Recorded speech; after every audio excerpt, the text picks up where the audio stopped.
Are there any members of the public present that would like to, are there any members of the public present that would like to comment on items not on the agenda? Chair Beamstruffer, I do have a request to speak forms from members of the public, Okay. and I'll call them in order. Mr. Roy Fales.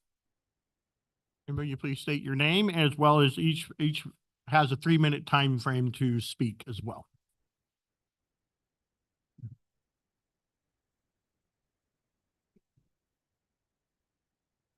Hold on, let me Your confirm microphone. Go ahead and there's a little button right there. Oh, perfect. That better? Yes, All thank you. right. Let's start again with the same joke. Good evening, ladies and gentlemen. I can't see your name tags from here, so I'm not disrespecting you. Hit the microphone right there. There we Perfect. go. I'm new at this. My name is Roy Michael Fales Jr. I live at the Lakes at Hemet West, and I am here today to talk to you about the Hemet West Logistics Project. This is a massive 24/7 warehouse that you are looking to put next to an over 55 retirement community. This will bring loud noises, noxious fumes, and dangerous chemical particulates to our ears, lungs, and our bloodstreams. You talk about a 5-foot buffer zone. 5 feet from my bedroom is not a buffer zone. 147 feet from multiple loading docks is not a multiple buffer zone. Your general plan is 12 years old. It is outdated and outright wrong in regard to how you are trying to use it. California's laws do apply to you. Your associates shut down the Infrastructure Citizens Committee. This was the voice that we had to make sure projects like this would not be built. Their excuse was that they did little during COVID. Everybody did little during COVID. The U.S. government and many states are considering drafting legislation to stop Chinese nationals from buying land near airports in the United States. Some states already have. If you approve this project, its construction will be monitored with 24/7 video, 24/7 decibel monitoring, and weekly swabbing all over our park and sent for chemical analysis. A construction project of this size will have hundreds of violations. These will fuel the class action lawsuit that each and everyone involved that signs off will be held permanently liable as defendants. Now, right along East Street, which is the far west line between the two properties, they're going to build a concrete drainage ditch, which again will be 5 feet from about 60 homes. There's no way they're ever going to be able to stay under the decibel limit that's required by law. We have a voice, and it is loud and strong. Would you build this project next to your own bedroom, your parents, or your grandparents? Please don't do it to us. Thank you. Thank you very much. Happy to take a question or two, but it's not required. Okay, thank you very much for your time. Becky Grass.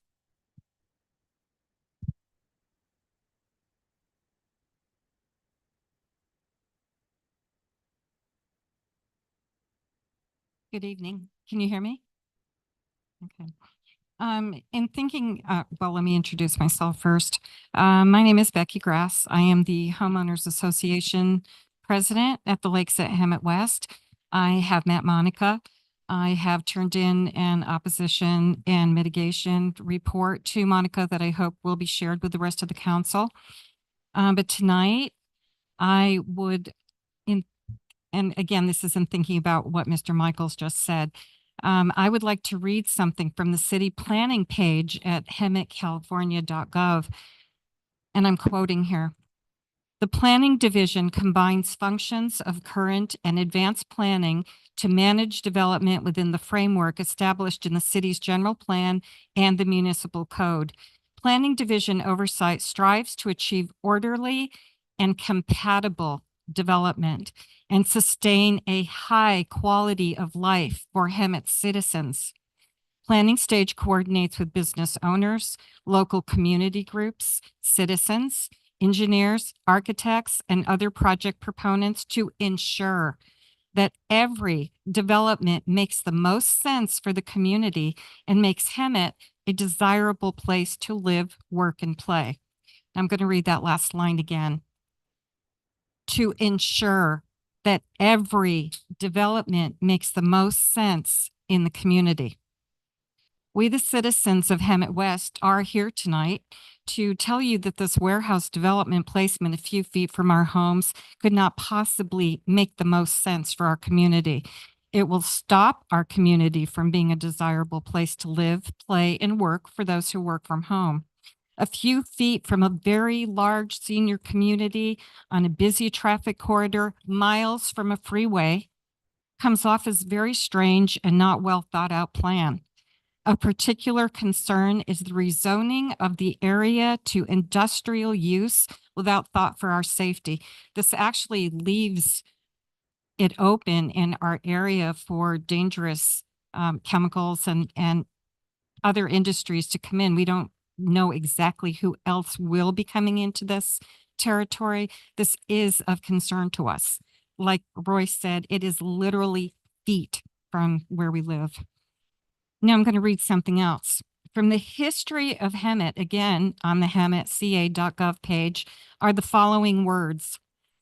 The economy of Hemet is based primarily on service to the senior community and ancillary services such as financial institutions and the healthcare professions. We seniors have contributed mightily to the economy of Hemet. We shop in the community. We eat out in the community. We support the Hemet Historic Theater and the Ramona Bowl. We're volunteers in the community. We have been friends to the city officials for years, including the Hemet Police, Fire, and Safety groups. We have been your biggest fans. To build a completely incompatible structure next door to us will force us to rethink our votes and our love for the city. As for the city itself, it will be seen as disingenuous and uncaring, selling out community for monetary reward. I don't feel that you all are this way. I think that you are trying to do a good job. I think that you're caught between a rock and a hard place, trying to promote growth and jobs and protect the citizens at the same time. We're not making it easy for you, but you have to hear it from our perspective. We're old. Some of us Just let are you know you outwitting passed money. the I beg 3 your minute pardon. marker. Thank I'm you. sorry about that. I want to give other people a chance to, Can I get sorry her, about that. Thank you for your, can I get your name? can I get her name again? What was your name again? Becky Grass was her name. Becky what? Becky Grass. Okay. And now, James Taylor, you can come up to the lectern.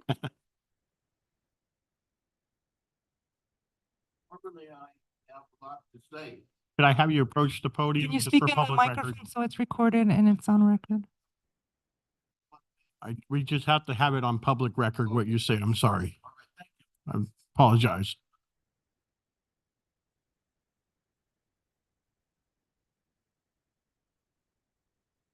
Ladies and gentlemen, is it on? Okay, thank you. Normally I have a lot to say, but tonight I don't. I have one thing to say. Listen, think, be proactive to your community. And the rest of my 3 minutes, I wish to have Roy take care, but thank you very much. Well, thank you very much.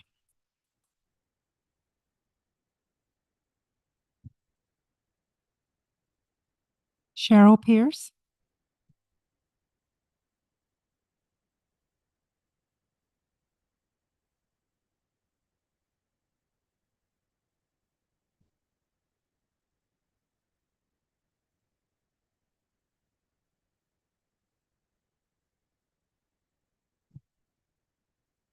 Good evening. I live right next to Roy. That'll give you the first clue. Okay. And secondly, I want to say, as you can see, I'm using a walker. I'm part of that sample of seniors. And a bunch of us are getting older and some of us are just going ahead and dying. And that's a sad thing to have to say, but every month we lose people here. It's so critically important. These are the final homes for so many people. I believe we have about 1,000 residents. The ambulance drives down our street every day. This home is sacred to us. My husband and I have lived here about 8 years. We're originally from Northern California. Why is this home important to us? Because we spent the last of the money that we had to live here. We made, excuse me, Hemet West our community, our extended family, and we made our funeral arrangements to be buried in Riverside. That's a pretty deep commitment. The only thing I can say is I cannot see how that warehouse can work for our community that is a senior citizen base. And it's a place that we have all the amenities that anyone could possibly ask for. We have no other options of where else to live. This is critically important to us. The value of our home would diminish. We couldn't resell it and we would have no place to go. That's my personal story, and I'm sure my time is up. Thank you for listening. Thank you very much. Chairman, if I may, if we can please refrain from clapping just so we have an orderly meeting, please. Thank you. DC Hoop.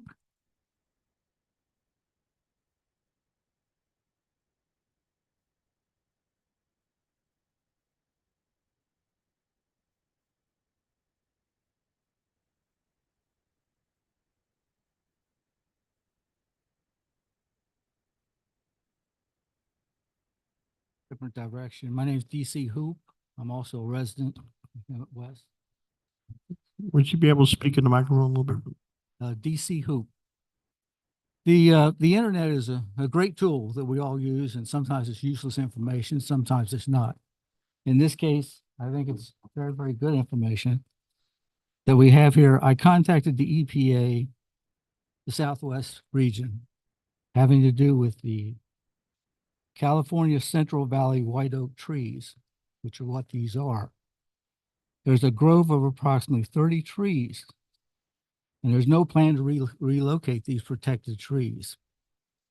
Now, the ages of the trees right now that are there, about 30 of them, is between 300 and 600 years old. That's what we're talking about.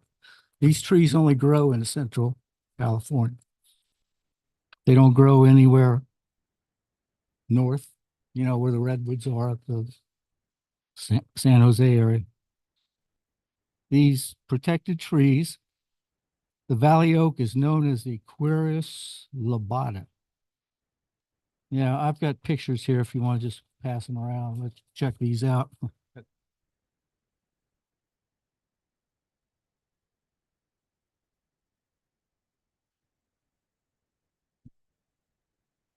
They directed me to, let's see here. They directed me to the actual EPA of government. And I basically explained the same thing. Attached, please find information concerning a project on the verge of approval that could threaten the growth of mature Central Valley oak trees. Location of the project, 4900 block of West Florida Avenue. The warehouse project, if approved, will be adjacent to the lakes at Hemet West over 55 retirement community. An update, these trees are 300 years old to 600 years old. They're in a protected status in certain cities. And I can jump in here and say that this is the protected tree regulations for Arcadia. And they do include in here oak trees, including in their area, Engelmann oak, Coast live oak, California live oak. Now the diameter of the tree has to be at least 4 inches around, but these trees that we're talking about here, and here's a ton more pictures.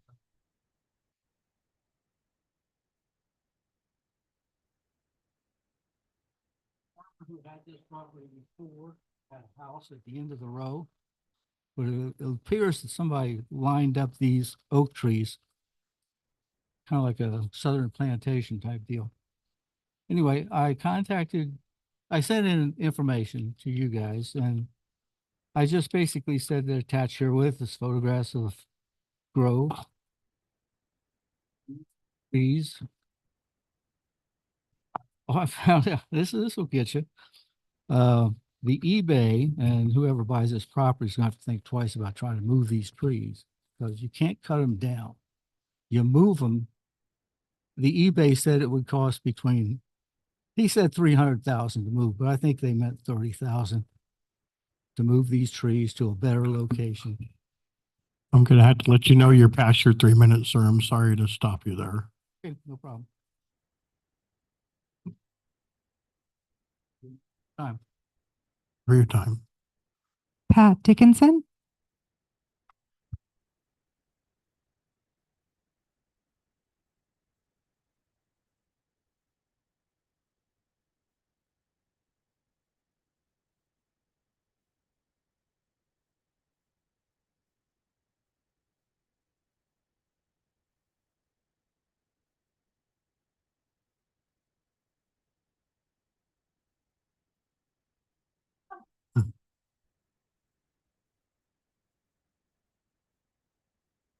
Hi, I'm Pat Dickinson, and as you can see, I'm on oxygen.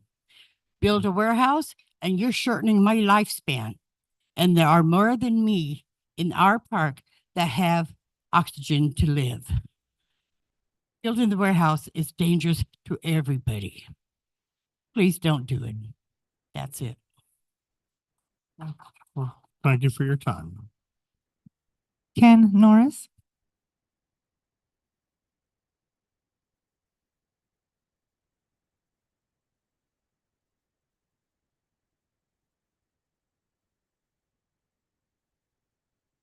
See your hair very well, but is it on? Okay.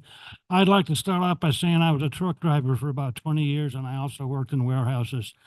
I know what it's like to have hazardous materials. I delivered hazardous materials and I was also used to working in hazardous materials in warehouses. We had part of our warehouses go on fire because of combustible. It was linseed oil. And if you don't know what linseed oil is, it's basically just an oil you preserve on wood to preserve the wood of a trailer. Okay. And what happened is people got their rags and they just threw them up together and luckily they threw them in a big trash bin. Well, the trash bin caught on fire.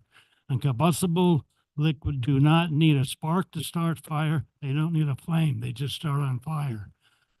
Another one is when I pulled up to a place where I was delivering one time, there was a trailer that had caught fire, and I asked them what happened. They said, well, one of the materials that was in a bag came out of the bag and landed on a wooden pallet, and that was combustible. And it burnt down the trailer, and it burnt not half of it, but it burned part of the place that I was delivering to. And it's very, very hazardous, not only to your health, but it also is hazardous to all the buildings around there. And my question is, I know there's a law that you cannot build a warehouse that has hazardous material next to a school or next to a hospital. And I don't know what the law is. How far can you have hazardous materials that's connected to the place that we live in, and it's right next door. And I'm pretty sure, and I would like to have somebody explain the law to me. How far, if you have hazardous material in a warehouse, does that have to be from a residence? I don't know if I can get the answer from somebody today, but I'm pretty sure you cannot build that this close to it. So I don't understand why they're allowed to build a warehouse that is this close to a 55 plus community where, as Pat has explained, and I have the same problem, a lot of people do have respiratory problem, how they can possibly allow this to happen to right next to our 55 plus community. There are hundreds of warehouses, all up to 15 freeway. They're being built all over the place. Why are they putting one right there? It makes no sense to put the warehouse in the middle of the city. Okay, like I said, I have no idea what that is. Put them up in the 215 or put them out there where they belong. They do not, in my opinion, and like I said, I've got 20 years experience. They do not belong next to a 55 plus community. Thank you. All right, thank you very much. Alex Bonwald.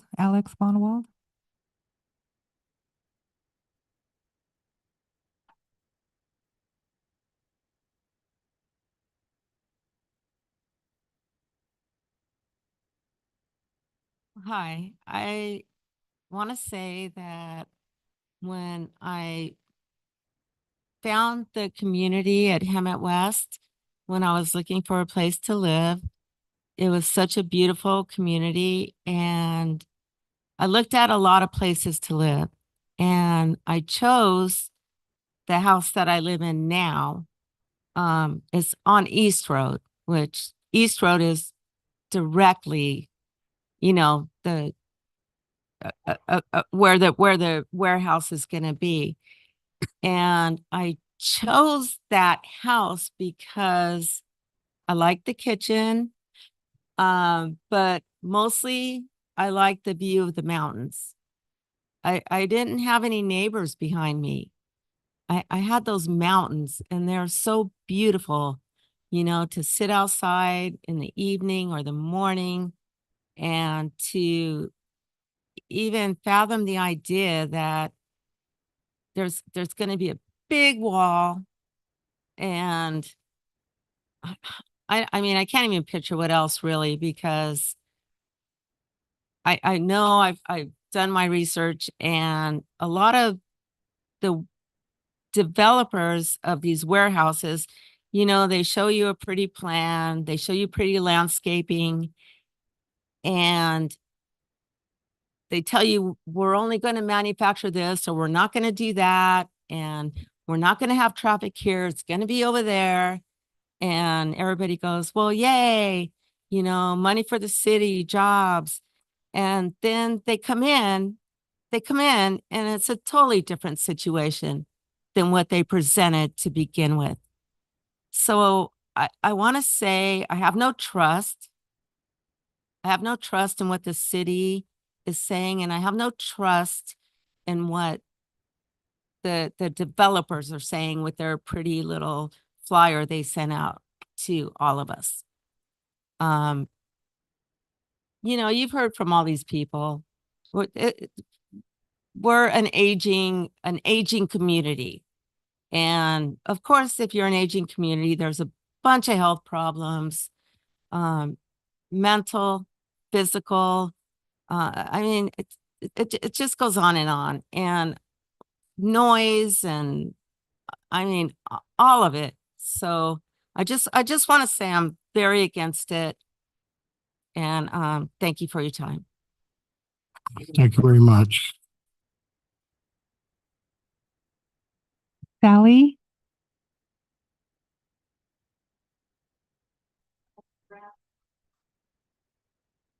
Currently, this body does not yield time from one individual to another because each person's allotted a set general amount of time. So thank you. Thank you.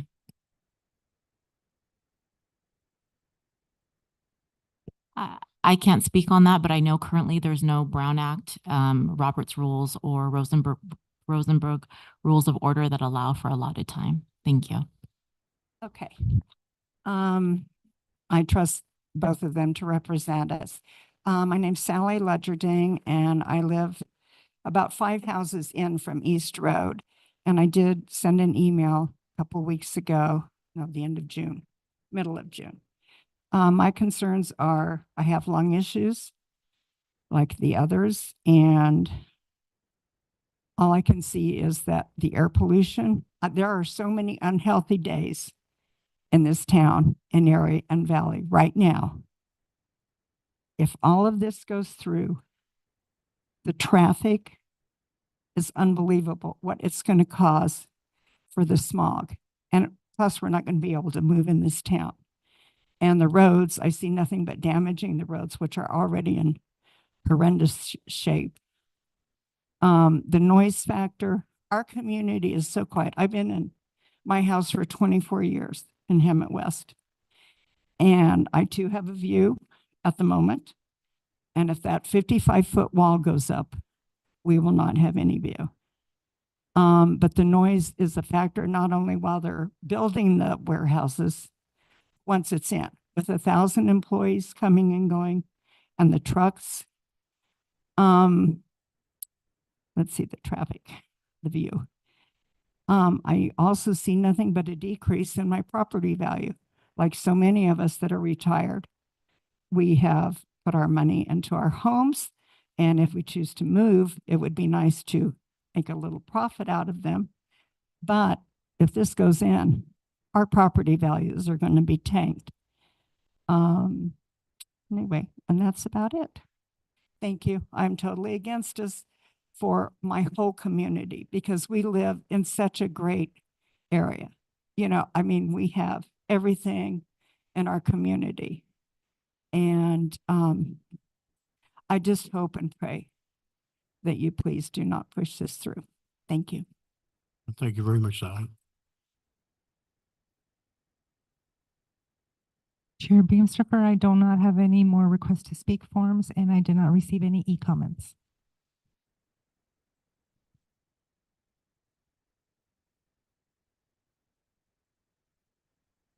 Okay, with that, with there being no other public comments for items on the agenda, we are going to move on to agenda item 5A.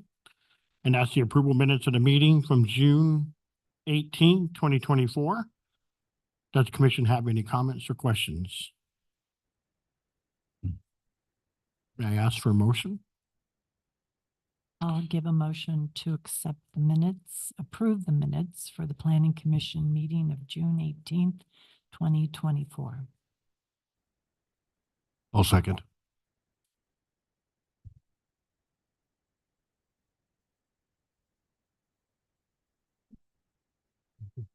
And I just want to say thank you for everybody that showed up today. I think this is the most we've seen in the Planning Commission. I've been here since 2020. And it's the most I've seen in participation. So thank you for coming, guys. It's good to see the community engaged. So thank you. I was actually tardy because I couldn't find a parking place. True story.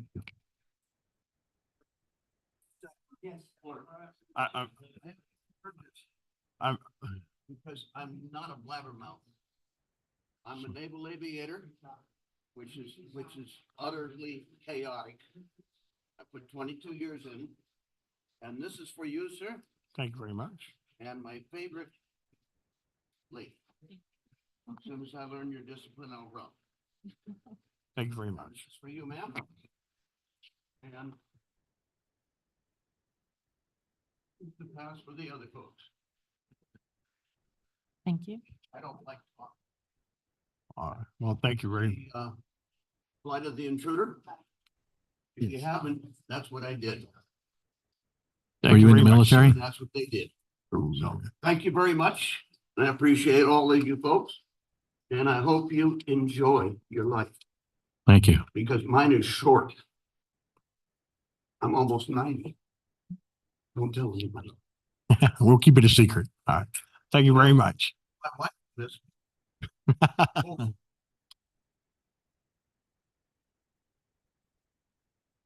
Thank you.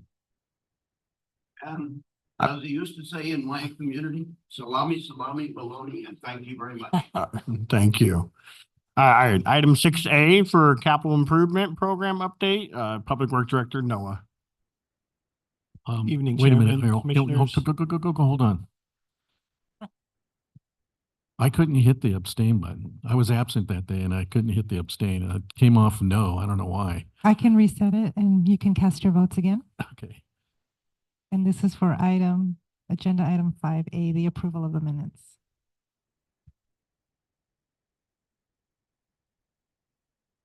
There we go.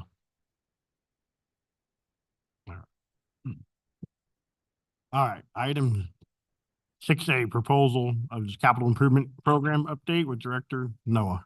Yes, good evening, Chairman and Commissioners and community members. Noah Rao, Public Works Director, City Engineer, to present the annual update to our capital improvement program.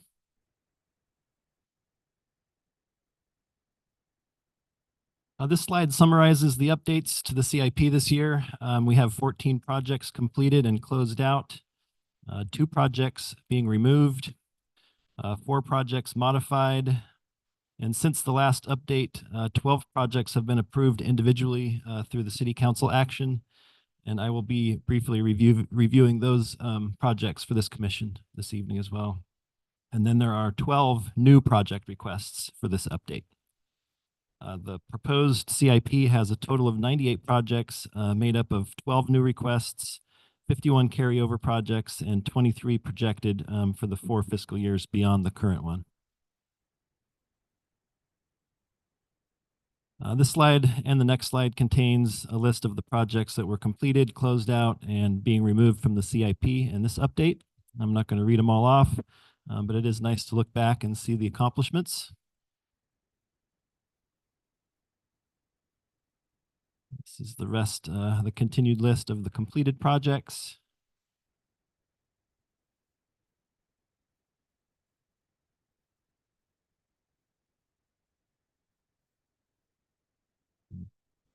Just note if there's any of those that you have questions on at the end. There's 2 projects that were being removed. These were not completed. The CIP 5668 was for some type of potential interim improvements to Seattle Basin. This project was put into the program by a previous Public Works regime.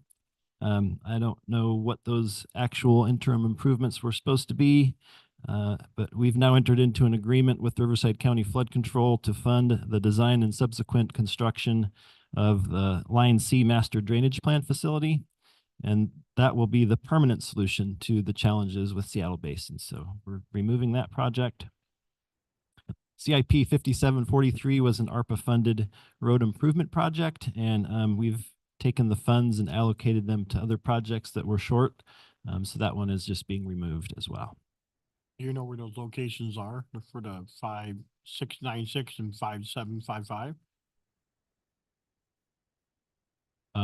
As far as those were the ones that were completed, or Well, you're just saying they're being removed for Yes, the so funds the being 50 allocated somewhere else. Do you know what streets those were in that area? there were no locations identified for that one. It just had some ARPA funding allocated to the project, so we hadn't identified any locations for that project. All right, moving on to some of the projects that were revised. We've got our CIP 5663, which is a sewer manhole rehab project, which is in design. And during the design, we found a 330-foot segment of main line that needs to be replaced as part of the project. So we're increasing the scope and asking for an additional $90,000 for that project. CIP 5708 is our annual striping maintenance project. And this is being increased from what we've typically been using, 50,000 to 75,000. CIP 5709 was initially intended to be a fiscal year 2021 pavement rehab project, but it's been used over the past couple of years for partner projects. And I want to continue to use it in that way. So I'm renaming it and allocating funds to when we have partners on the boundaries of our jurisdiction, when we share center line with, say, San Jacinto or the county, and we want to do a partner project and we share in the costs of the project. CIP 5759 was added last year's update, and in building the full scope of the work and discussing with other agencies doing similar projects, talking to some vendors, we're realizing we need to increase the budget for this project. This is for our redoing our whole SCADA system for the water system. So we're asking to increase that from 300 to 600,000.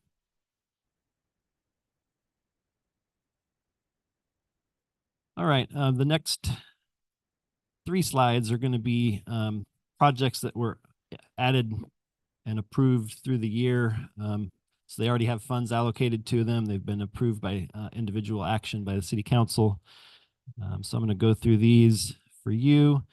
CIP 5768 is a missing link sidewalk project that is a CDBG funded project. CIP 5769 is to modernize the main public elevator at the library. The elevator experienced a failure, so we had to bring this project forward during the year. It's very close to complete. I think we're just waiting on a fire system update from a vendor that has been hard to get a hold of. So CIP 5770 is another missing link sidewalk and ADA ramp project that is funded with SB 821 funds and Measure A match funds. CIP 2401 is the Stetson Channel Gates. It is a project that is in design and is going to secure the channel where it runs under Sanderson Avenue. And it's kind of become inhabited under there, and we want to get it secured. CIP 2402 is to develop a citywide roadway safety action plan. It's funded 80% through a Safe Streets for All grant, and the balance is Measure A. We look forward to this project being completed, and then we can use the action plan to apply for other grants to implement.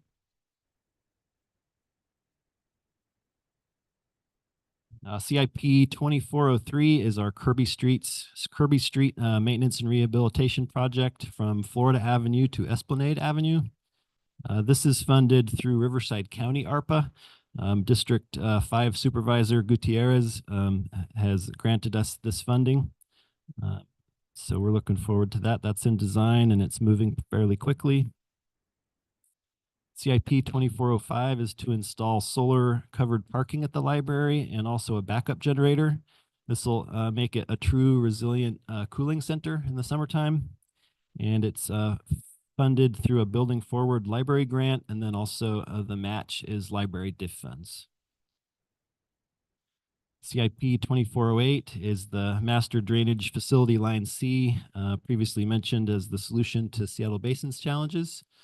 That will end up going and then discharge into a Ramona Creek Basin.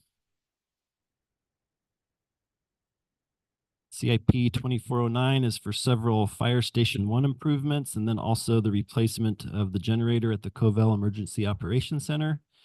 This is under the same ARPA award as CIP 2403 through the Riverside County District 5 Supervisor's Office.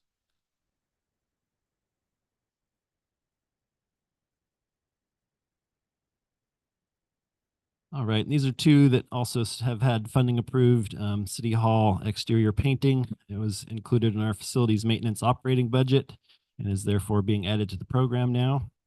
And then also Stony Mountain traffic calming was just approved by City Council last month. So that's added to the program as well.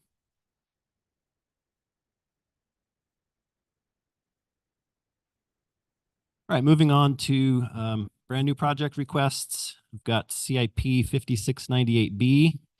This is to finish a portion of the McSweeney Parkway crossing project that the city had awarded initially back in 2019.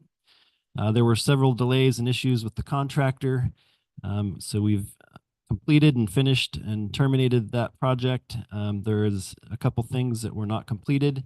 We were going to have the master developer take those over, but they were having some issues getting bids for the paving. So the city has agreed to get that part completed. So we're going to add that. This is funded through the same bond. I'm confident the city will get competitive bids on that project. CIP 5777 will complete some of the initially items that were left off of the initial skate park construction at Gibble. The construction project did not need all of the 10% contingency and has enough funds left to pay for the lights. And then we're requesting Park Diff to fund a shade sale near the north entrance to the skate park.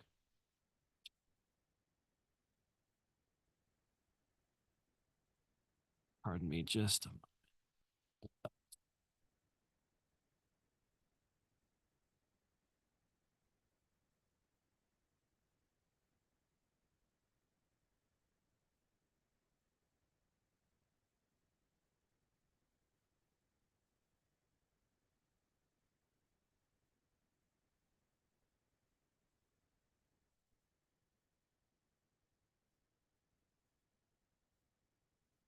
Okay, so we've got CIP 2406.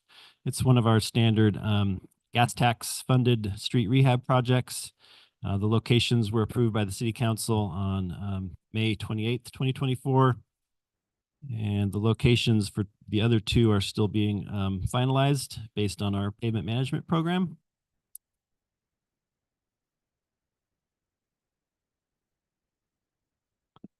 The first new project on this slide is to make some improvements within a new drainage easement that we just obtained to get water from the Catalina Basin, which is kind of in the cul-de-sac there, up to Esplanade Avenue, and it goes through the Cordero property. The second project here is to demo the existing trash enclosure located over on Front Street and rebuild it to city standard on the opposite side of the planter with direct access for the businesses that it serves. This is a city facility, and this will set a good example for our existing trash enclosure program that is currently underway.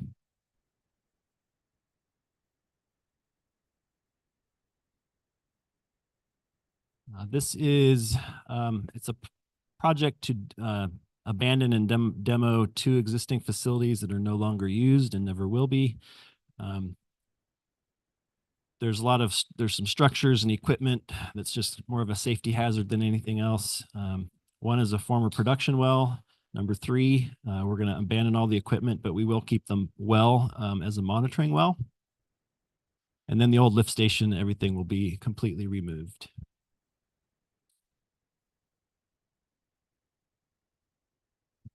These are two projects. These two intersections desperately need protected left turns with the amount of traffic on these streets today.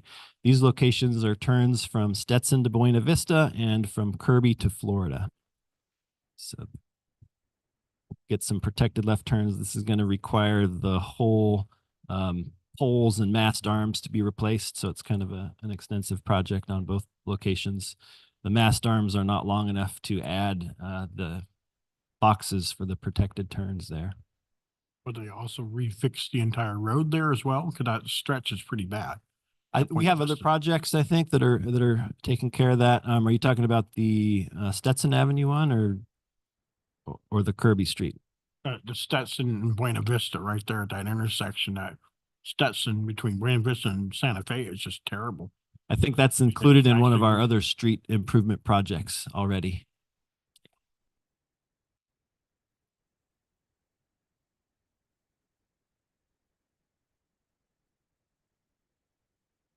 And these other two projects on this slide are typical water main replacement and sewer main replacement projects that we do every year. This is a summary of all the new requests by funding type. The total amount of new requests in this update is almost $11 million, and it's across 9 different funding sources. I'll leave this up here so you can kind of see the breakdown there.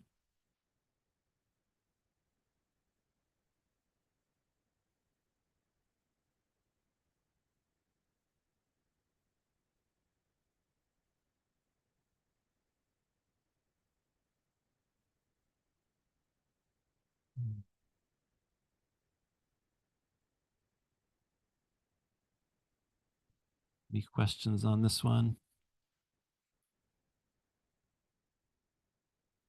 The capital improvement program update supports the city's strategic plan by providing quality of life initiatives.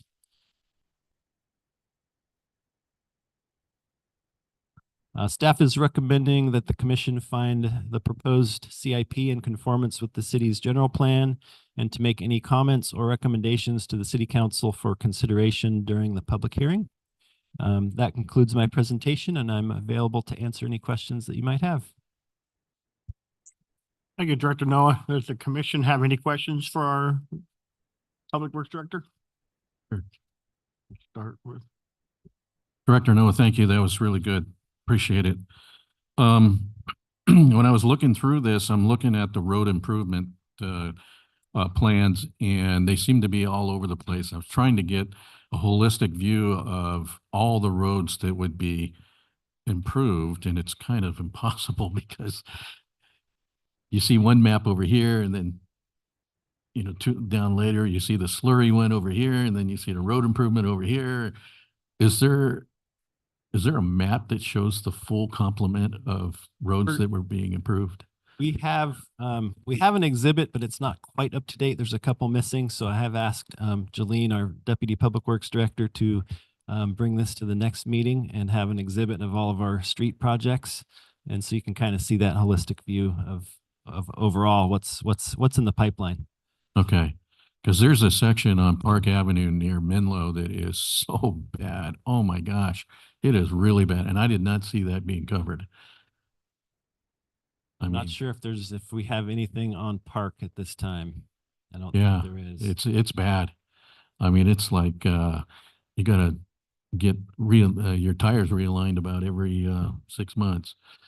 Fortunately, we have quite a few of those streets in the city, and you know, Yeah. we've got a $50 million problem that we need to try to solve. Okay. So the other issue that I have in question is, this is quite a large, document to review, this whole plan.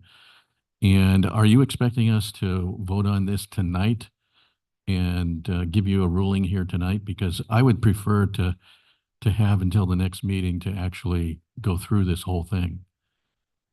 I was intending it to be found in conformance with the general plan tonight. Yeah. Yes. I plan to schedule the public hearing for August 13th with the city council.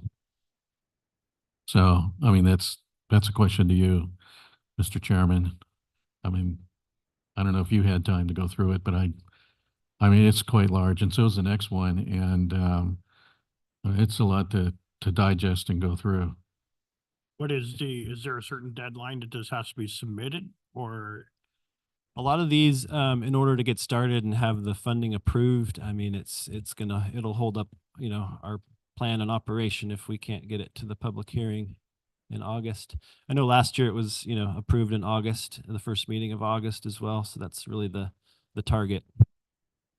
This is something that I agree. There's a lot to absorb and a lot to digest. Is there any repercussions if we do postpone it to the next meeting? Or I are think we it going would to just lose really something delay if we the wait public and- hearing at least a month. I didn't hear you. What was that? It would delay the public hearing at least a month. Well, I mean, for instance, I'm not happy with the road coverage of what the improvements are because I can't see all the roads that are being improved. I mean, I'd like to have some input into that, but it's almost impossible for me to have input into it the way it is. If you want me to look at it, I need time. I need time to put all these maps together to figure out what road's getting improved. You see my point? I mean, I can definitely record that, you know, as a comment. And if you have, you know, recommendations to that effect, I Yeah. can include it you know, as part of the public hearing that council will review. At a later date? As an amendment, or I don't understand. Well, I mean, you're saying you want input into what roads get improved? Well, Is I'd it- like to see, yeah. Absolutely. Because we're using a scientific process, a pavement management program to select roads. We're not doing it in Well, just willy-nilly. I live in the city and I'd like to be able to drive around without hitting potholes and bad roads. Of course. That I'd like was to a have some question. input into it.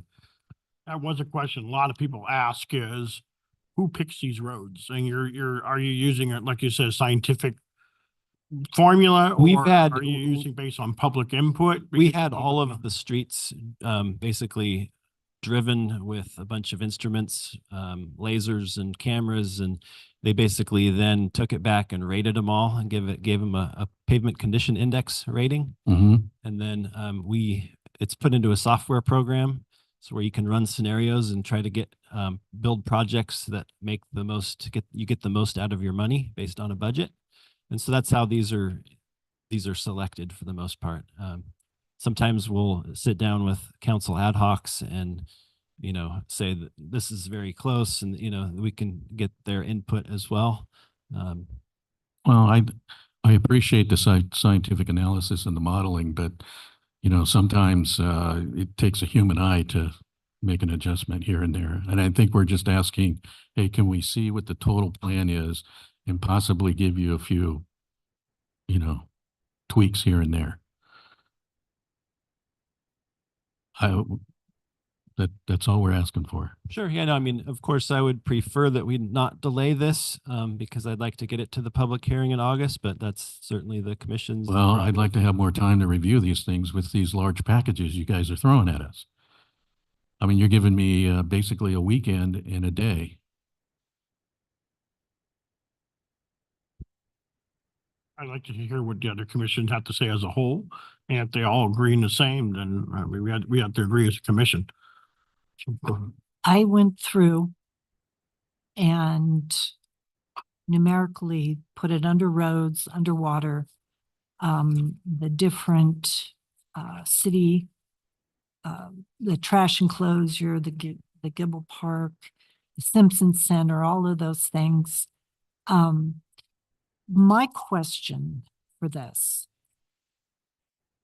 you have a couple of surveys under roads, and you also have a couple in the water that are kind of like a checkup for the city. So like the city goes to the doctor and the doctor goes and looks it all over.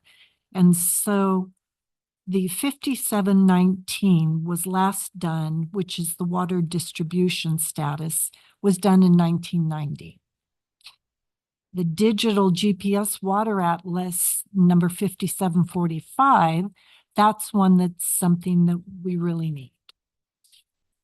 For the roads, we have the citywide pavement survey, to be determined, and that's 90,000. I know the city can't stop and say, let's stop this train and let's look the mechanics over. But those three items to me are paramount, because we may find that Tank 1 in Echo Hill has a problem with this distribution down farther. And so it would be prudent to work on Tank 1 totally with the line. So if I may, CIP 5719 is in process. It's very good. close to completion, and it will tell us, are we doing the CIPs in the right priority? Right. And absolutely, we're I see. going to utilize that for sure. As far as the pavement management program, so that's kind of a 3-year update. So that's projected into 25, 26. When was the last done? It was finished just last year. We just took it out. That was one of the projects that was completed. So it was driven in 2022.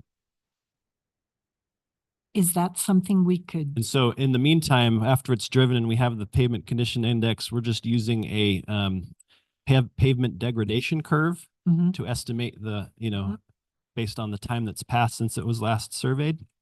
Okay. So I'm projecting that we'll do the next survey in next fiscal year, 25, 26. Okay. And the roadway safety action plan, the 2402, and the East Menlo improvement, can the roadway safety action be done before the East Menlo improvement? Just because it's going to work out that it will be done. The East Menlo is truly, it's an application that we have in for ATP Cycle 7. It's just over a $9 million project. So we're going to need that grant funding to move that forward.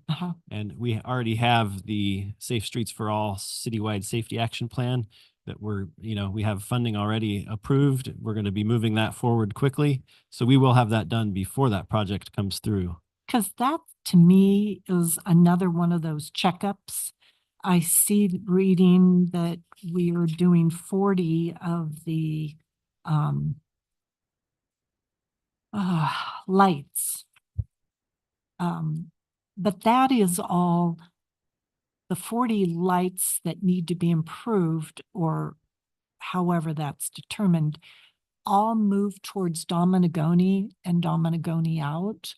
Obviously, for a lot of the people that commute and your feeder streets and then moving out. But we do have that one warehouse behind Lowe's that will not, when they came through here, they said they're not a Dominagoni user. They're going to be another user. And that will include Sanderson. And I think we all voiced our opinion about that being gulp kind of thing. Because that at Stetson, or excuse me, Sanderson and Florida is pretty congested 24/7. I think maybe 2 a.m. to 5 a.m. But then there are deaths out there too. So to me, that roadway safety action plan should also include the sites out there too. Yeah, I mean, that safety action plan is going to tell us a whole slew of actions that Right. it'll be prioritized and recommended based on their studies, and they're going to review all the accident data throughout the city. And Right. so that'll be really great for us. And then we can use that to apply for implementation projects for those priorities. Do you think any of those things will change? I mean, how do you come about your numbers? I know we went from the 55,000 numbers to 24. Are we going down a list, or is it prioritized because we've got another hole and we got to poke our finger in the hole to stop it from leaking? I mean, there's certainly sometimes you have to bring things to a higher priority, but for the most part, like we have 12 new requested projects this year. We're gonna, get on those and try to work on all of them. They are a priority safety wise or they're all infrastructure wise, because all of this is important. they're all different needs. Right. Absolutely. You can't say, we're gonna let the infrastructure go to right. hell while we let we go after the safety stuff, because we have to do it all. Right. Right. And as far as the numbers go, we just made that change because there was a listing of numbers that were in the 5,000s, and it was hard to follow like what year they correlated to. So we're going to be starting to use a year in front of it, so it's easier to track. I see. I do have one thing, 5690. We're doing Acacia, which does need some of that. Bariloche, which is over by El Zarape, and then Corwin Place, which is between Meridian and Ramona. Bariloche is already done, It is? complete. This project is a couple weeks from completion. It is. So the Acacia one is? It's underway right now. Oh, okay. Then. It's closed as we speak, I believe. Okay.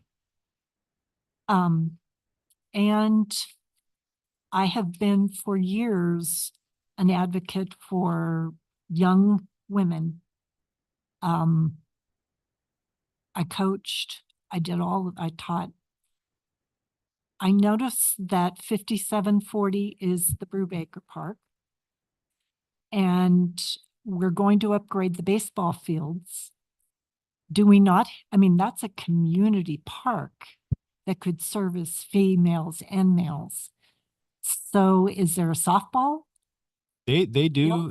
They're doing, because we've kind of leased this. It's a right of use agreement with Hemet Little League and softball. Yeah. They're doing both. They're doing travel That they're using play that too. on the weekends right now. And, Okay. And so that project's going to bring in the big part of what's remaining there is going to be lighting 2 of the fields. And that's what it said in the baseball. But in my They're using it for experience- both. Yeah. Yeah, in my experience, they handed me a field one day and I said, and you're keeping the other one? And so that's why because I feel like it's as important. It's a community park there. It's around the houses. There are plenty of young women there and young girls that need that resource also. So I was just making sure. So, but I can go either way with tonight or however. I went through only because I've been screaming the loudest and I figured I should be the one that says, oh yeah, I read it. Because even asked Monique, I was like, this helps me a lot look at what we've accepted and what potentially we may be accepting or not accepting. So, Yeah, I'm just wanting to get some input into which roadways are yes, being improved I know, I get it. instead of rubber stamping. Commissioner Ochoa, anything? I think, thank you for putting that list together. It looks like it was really comprehensive. I think we should just move forward with it. We still have a public review meeting coming up. Excellent chance for the public to comment on it then. I don't see any reason for us to delay that. Funding issues. Let's just move forward. I mean, we could all sit back and cherry pick each and every one of the streets that we drive on and prioritize those, but this is being done by a scientific method. We can't do all the streets at once. Unfortunately, we don't have the money for that. So let's just move forward with what we've got. That's all I've got. Well, I do understand what other commissioners are saying, only because for myself, I just got a new car and it has an independent suspension. And the old car that went over certain roads was like being in a truck. And now I hit certain intersection, I think, wow, that's awesome, because I know I went through hell and back. So I understand where that intrepidation comes from, because I hear it all the time. People say to me all the time, when are these streets going to get fixed? I get it. And it seems to me like the sooner that we move this along, the sooner the streets will get fixed. I mean, like I said, we could sit back and say, hey, could you please pave my street? And that's cronyism. Come on, that's corruption. The best way to do this is using the scientific method. It's not being going out there and cherry picking it just because, like I said, you drive on that street and you got a nice new car. I mean, I apologize. I hope your car lasts forever. But everybody's driving through the potholes. Everybody's driving through the potholes, and we try to prioritize one street over the other based on our driving expectations. It's just not going to move along. And it's got to be done, and there's no reason to slow this down. Vice Chair Pop? Yeah, thank you, Noah. I appreciate your presentation. I understand the predicament that you're in. I thank you for putting this together. I do understand Dana's point as well, though. One thing I would just like to throw out there, I drive a lifted four-wheel drive pickup truck, and I feel every pebble on the pavement and every little ripple in the road. It's actually more comfortable for me to drive on a dirt road than many of our roads. And I know which ones that I'm going to avoid when I'm traveling through town. With respect to the equipment that was used to survey the roads, I understand how that works. The agency that I work for recently entered into a contract to do the exact same thing you're describing. I know probably most cities contract for that equipment and those services because it's just cost prohibitive to purchase it for the city itself. But I'm wondering if you might be able to brief us as to which streets citywide this equipment was used on. Was it used on every mile of every street in the city, or were streets selected? The only ones we took out were ones that had been completely rehabbed very recently. Otherwise, it was entirely citywide. Okay, and approximately how long did it take to survey those streets? They were here driving for about 2 weeks. I have some kind of global questions. I don't really have anything too project specific. I noticed that many of the projects are being funded at least partially with ARPA funds. And some of the commissioners have asked if there's any potential negative impact if we don't act on this sooner rather than later. I know from where I work that ARPA funds have a hard and fast deadline that if these funds are not encumbered by a certain date, you lose those funds. You had a diagram up there and some of the colors were very similar. I had a difficult time discerning some of them. It looked to me like there's about $1.6 million in ARPA funds attributed to some of these projects. Am I correct in saying that? At least. Yeah, I could probably pull that up and tell you exactly, but you're right. We have until the end of the year to have them in contract. And so the sooner we can get things out to bid and in contract, that is very critical. Thank you for making that point. You cannot put these contracts out to bid until the CIP is accepted by the city council? Yes. And it takes approximately how long to get a contract approved? 3 months, at least. Okay. With respect to the pavement management program, has there been coordination with other utilities on those roadway segments that are being recommended? So for new pavement management, new pavement, and when we say that, are we talking about a grind and recover? Or are we talking complete total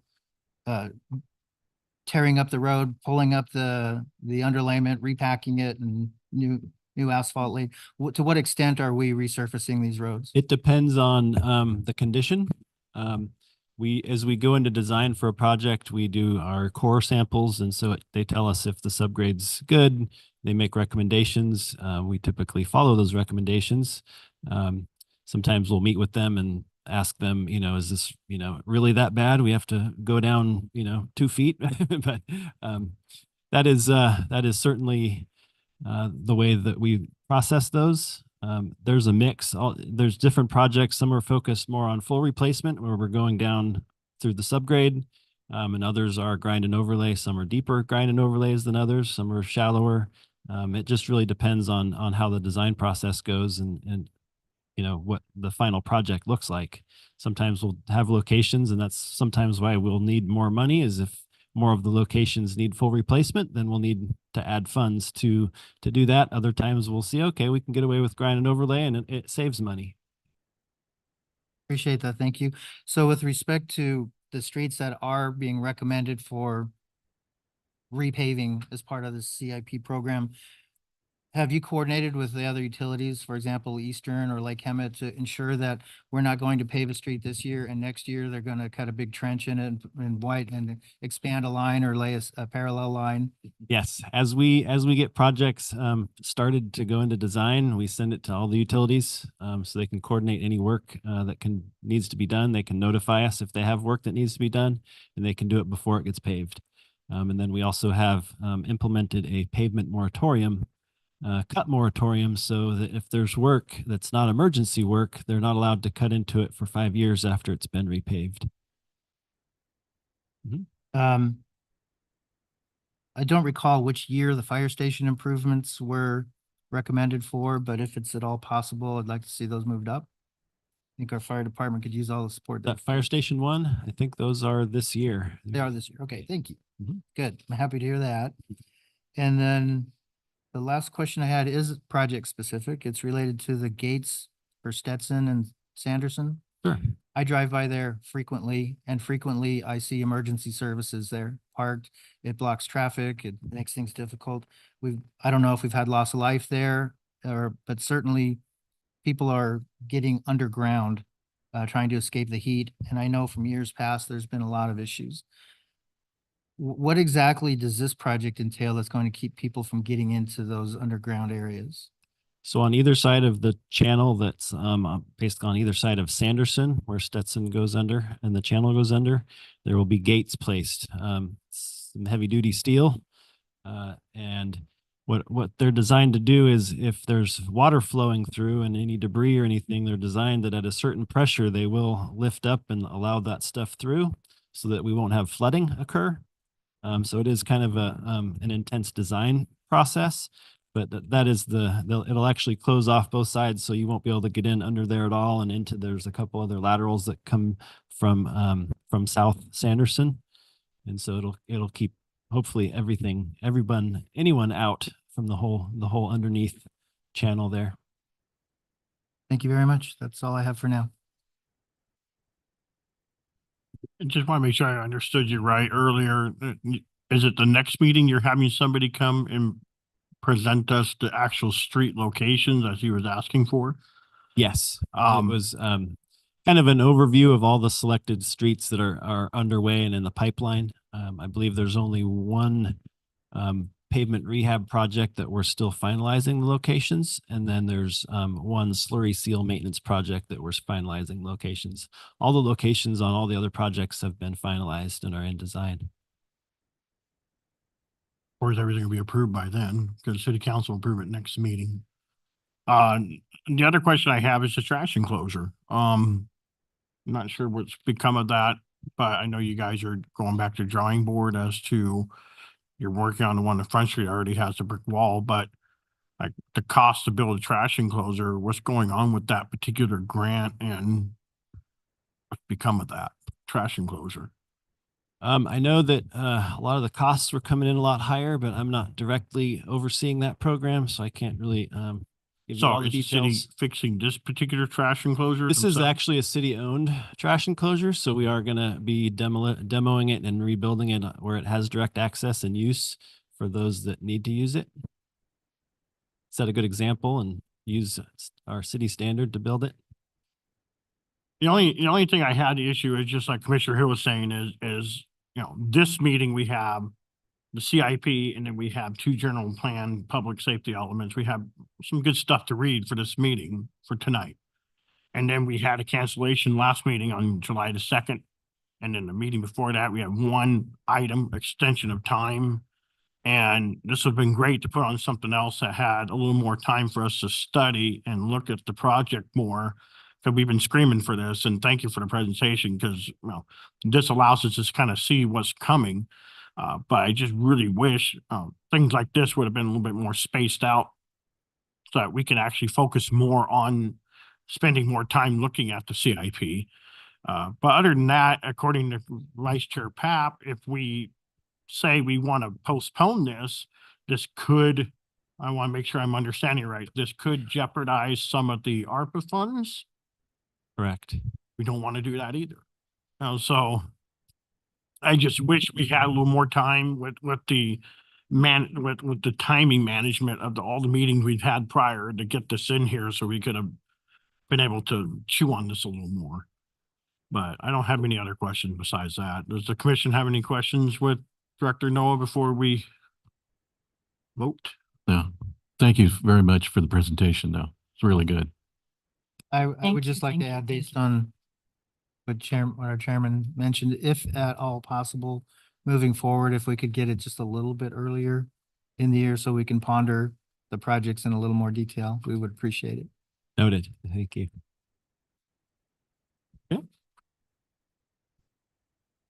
No more questions?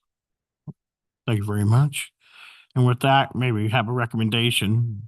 We don't have to vote this, just make a recommendation to review the proposed 2024 annual update 5-year capital improvement plan, recommend the proposed 2024 annual update to 5-year capital improvement plan to City Council, and to find a proposed 2024 annual update to the 5-year CIP in conformance with the Hemet General Plan.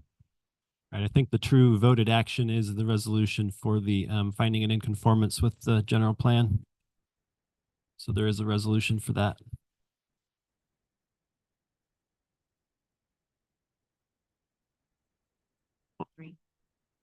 Oh yeah, number 3, I did read that, in conformance with the Hemet General Plan. Find the proposed 2024 annual update 5-year CIP in conformance with the Hemet General Plan, yeah.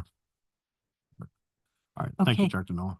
I have a motion to recommend to the city council and find the city of Hemet's proposed CIP capital improvement program 2024 update for fiscal years 2024 through 25 to 2028-29 in conformance with the city of Hemet general plan. In addition, next meeting, August 6th, we will have the full review of roads. Second on that? I'll second that motion.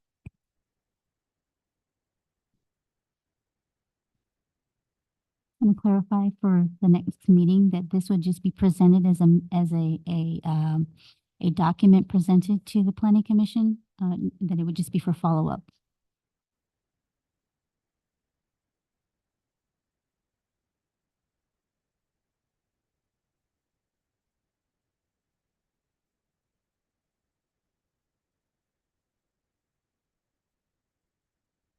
Did everybody cast their votes? No, not everybody cast.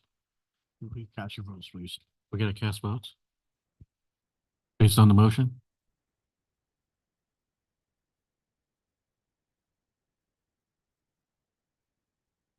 right, and moving on to, thank you, Director Noah. Moving on to item 7A, the general plan, chapter 6, public safety element, Director Monique.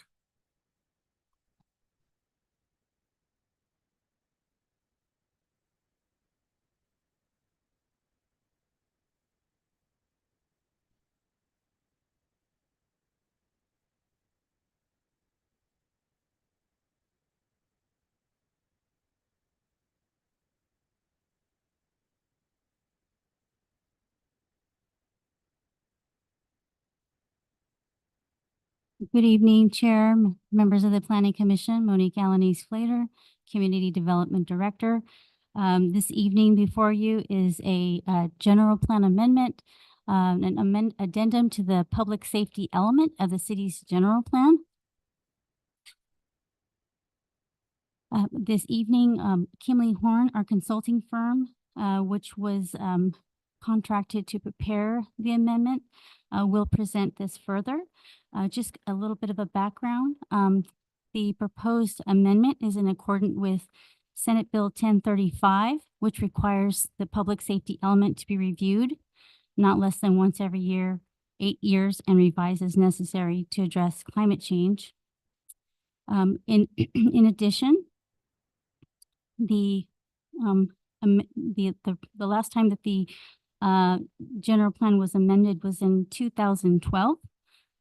So this will add only the revised documentation and included climate vulnerability assessment that will provide additional edits to the public safety element, as well as a refresh of some of the public safety sections of the element.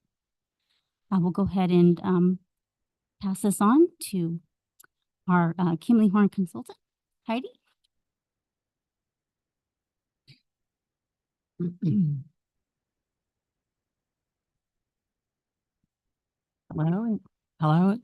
Hello and good evening. Wow, you do have to be close to this.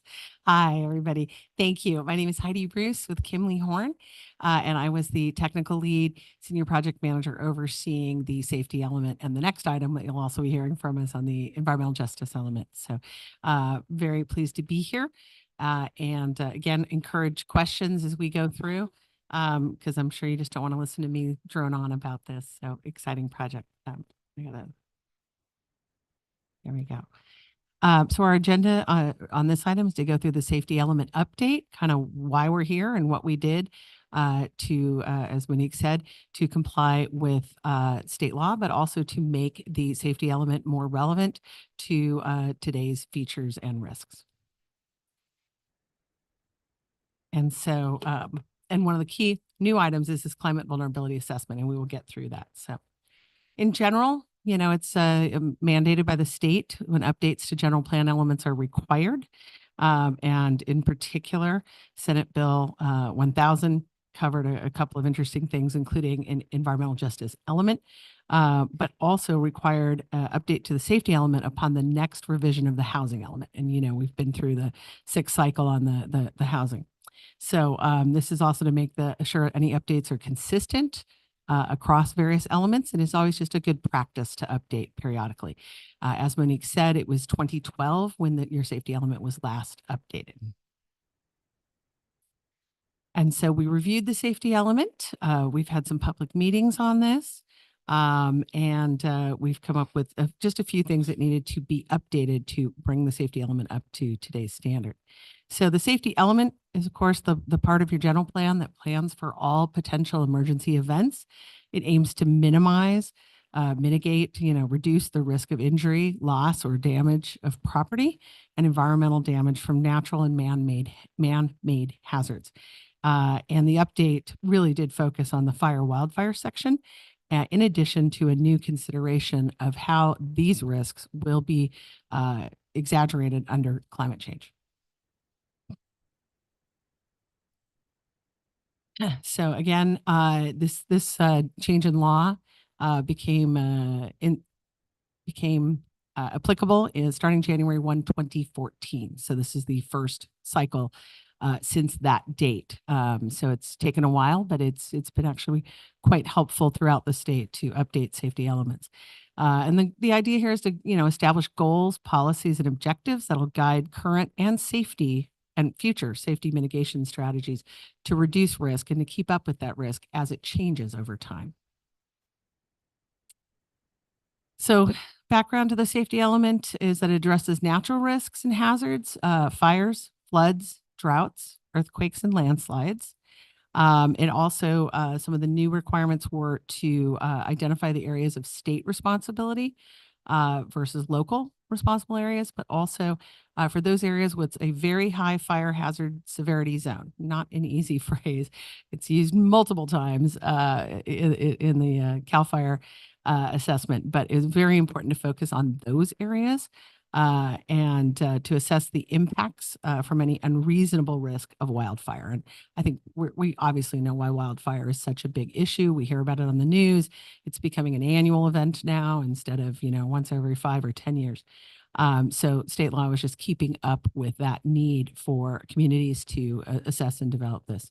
And the process is that your safety element must be reviewed and certified by the state agency CAL FIRE, which will compare it against state laws. This safety element update in front of you has been assessed by Captain Kennedy of CAL FIRE in May, just a couple months ago, and found to be in compliance. It is going to the Board of Forestry July 23rd hearing, so that's just coming up. And then it'll go to City Council as soon as possible and practicable to be finally adopted. And so the updates to your safety element include hazard zones in relation to essential public facilities. And I know this map is hard to see. I hope in your packet, you could zoom in a bit there. But it also expects all communities to really study evacuation routes and emergency procedures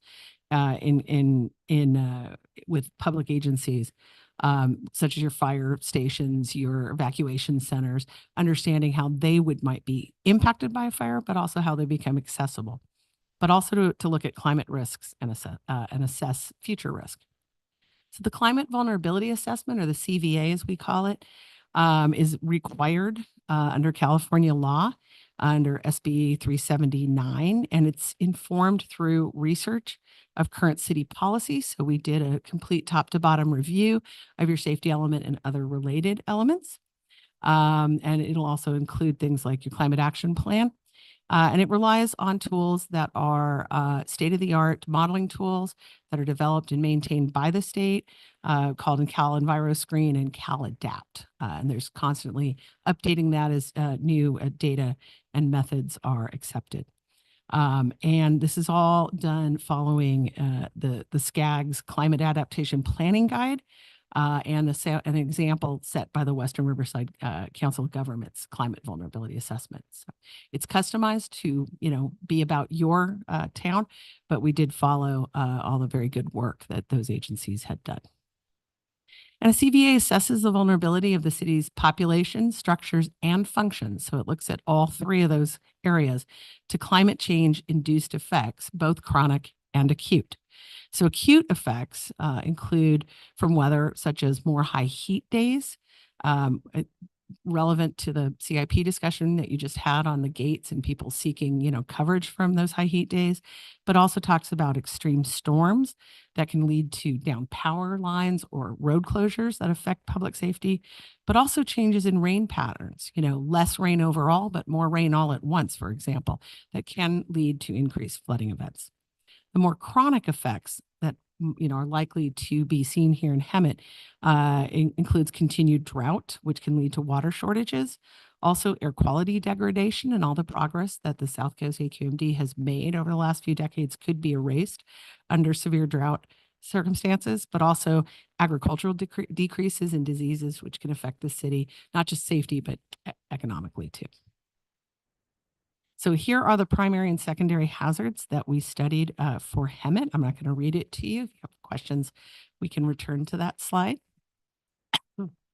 And then we look at sort of counterbalancing that. You have all this risk and, all of these predictions of things that are going to get worse. We look at what do you already have on the books in the way of your resilience policies. what we call your adaptation score. And so we went through the existing general plan, and they're tucked in many places, including the land use element, the open space and conservation element, community services and infrastructure. And so we call that crosswalking through the elements of your general plan. And that you do have very good existing climate resilience policies that really meet the future risk of drought, energy loss, and adequate supply of critical infrastructure. But where we found, possibly some of your policies could use some tweaks was really related to severe precipitation and the flooding and landslide that comes secondarily from that. Also, the expanded very high fire hazard severity zone and flood zones, but also as required to reach out to vulnerable and disadvantaged communities, to reach out especially to those folks located in hazard zones. And so here we have 7 of the proposed safety element policies, either new or improved, revised in front of you. And so I, again, don't want to read them to you. I assume you have, but if we have any questions, we can return to them. But that is what is reflected in the update to the safety element. So other changes that we made, sorry, my papers are, there we go, are plans to update the emergency operations plan so that there's coordination with the Office of Emergency Management and also with community member volunteers so that the plan reflects more of that.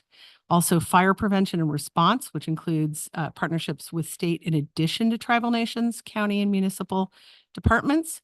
Also adopted updated California building codes for buildings located in the very high fire hazard severity zone.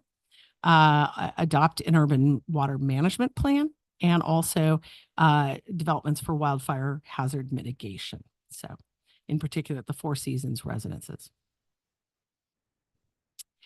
Increased fire department responsibilities, aligned that to more what is happening on the ground.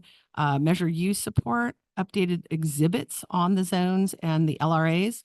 Talk about future fire stations in relation to the very high fire hazard severity zone, and to really look at placement of critical facilities or other land use decisions in those severity zones. It also increased fire department incidents and decreased police department incidents. So that is reflected in the safety element also. And again, it's a snapshot in time. It'll be a while before you review it again, but that's really what the purpose is, to bring that up to date. And added a repair program for senior and disabled homeowners. Also talks about the new community alert system, which is www.alerthemet.com. And again, talked about land use compatibility for community noise in environments. So the recommended actions are to recommend adoption of the safety element, and again, separately or together, the environmental justice element you'll hear about next. But that will be considered one general plan amendment due to state law limiting how many times you can amend the general plan, which is 4 times per year. So that is why we want to combine these two. And that would be questions for me or Monique. Well, thank you very much for your presentation. Does the commission have any questions? Okay, let's start.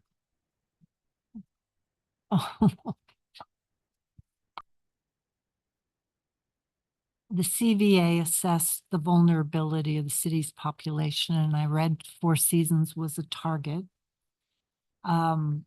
for being an area that could potentially see catastrophic wildfire. Did you look at, and do you look at cities adjacent to your city that you're looking over? Because Park Hill is a very high vulnerability. It is local jurisdiction, and it is a kind of oval egg shaped sort of thing. And while half of it is in the San Jacinto city, the city of Hemet also has a lot of homes around it. And in a southerly wildfire, say something sparked and it was a Santa Ana to go with it, we could see some catastrophic there. And the one Hemet fire station on North Hemet is being held together by the grace of. So I do think that other areas, it's not just the Four Seasons. I think especially around Park Hill, that thing will go up unbelievably quick. Yeah, I'll take that, those questions. We do study only within the city because that's the city's jurisdiction. To the extent that the city might have mutual aid or, you know, other arrangements, that would be noted, but the study does very much stick to what you have, you know, managerial, you know, oversight over. I want to assure you, we looked at all of the city. When something is denoted as a very high fire hazard severity zone, that is done at the state level, not at the local level. So it really is just a mapping exercise. And so I, you know, acknowledge that anecdotally, you might not agree with that zoning, but that is really the constraints that we stay in, is that those are recognized and those are to be reported up and have some special focus on them. So I really think that does a disservice to the city's residents to not take into account a high risk local designated fire. It does not stop this body from focusing on that. It just simply won't be coded the same way. That's all. So it's not required, but that's definitely within the purview of the city. And if Chair, if I may add, on the next slide over, the question was really in regards to the Park Hill area. There are areas adjacent to Park Avenue that are within the very high fire hazard severity zone. So that has been taken into account. And so any development that would, you know, proposed to be developed there would be subject to the goals, policies, the requirements that have been added into this general plan public safety element update, which includes a fire protection plan and a thorough review by our Department of Life Safety during consideration of any new development. So on the very last slide after the questions, yeah, at the very last one, then yes. Oh, right there. I wanted to provide, just in case that question came up, I wanted to be able to at least identify and show the commission where the areas are in relation to our jurisdiction.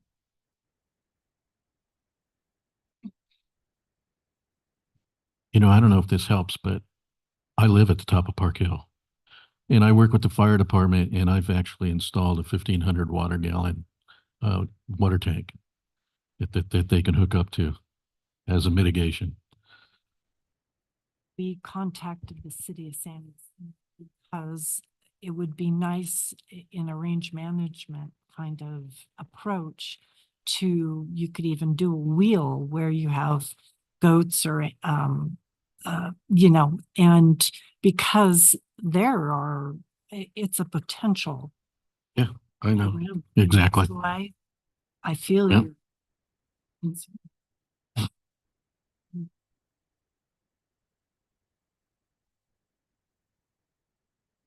Any questions for Commissioner Ochoa? No questions. No. Vice Chair Pap? Always. He's always got questions. My concerns are related to the high fire severity areas and also potential for dam inundation areas. But I'll start with the high fire. So I noticed in your presentation, there was some mention of residential improvement programs, if I read that correctly.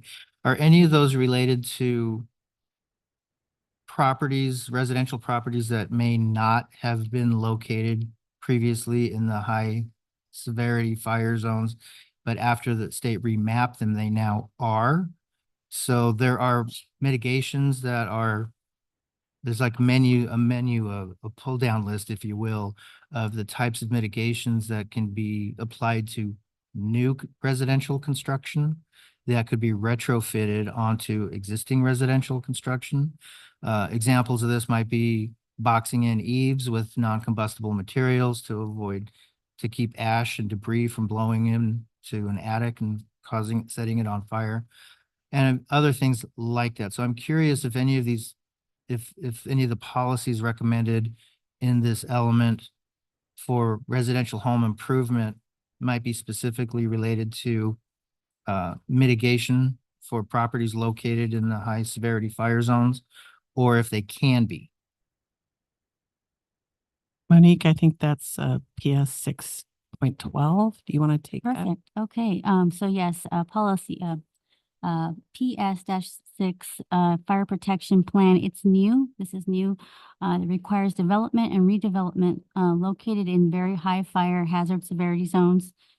They shall submit and implement a fire protection plan, as feasible and appropriate. This would also include a fuel modification plan, which would incorporate those strategies, as identified by Vice Chair Papp, such as the eaves, non-combustible materials, defensible space, evaluating and looking how in proximity to the urban or the open space interface and wildland interface.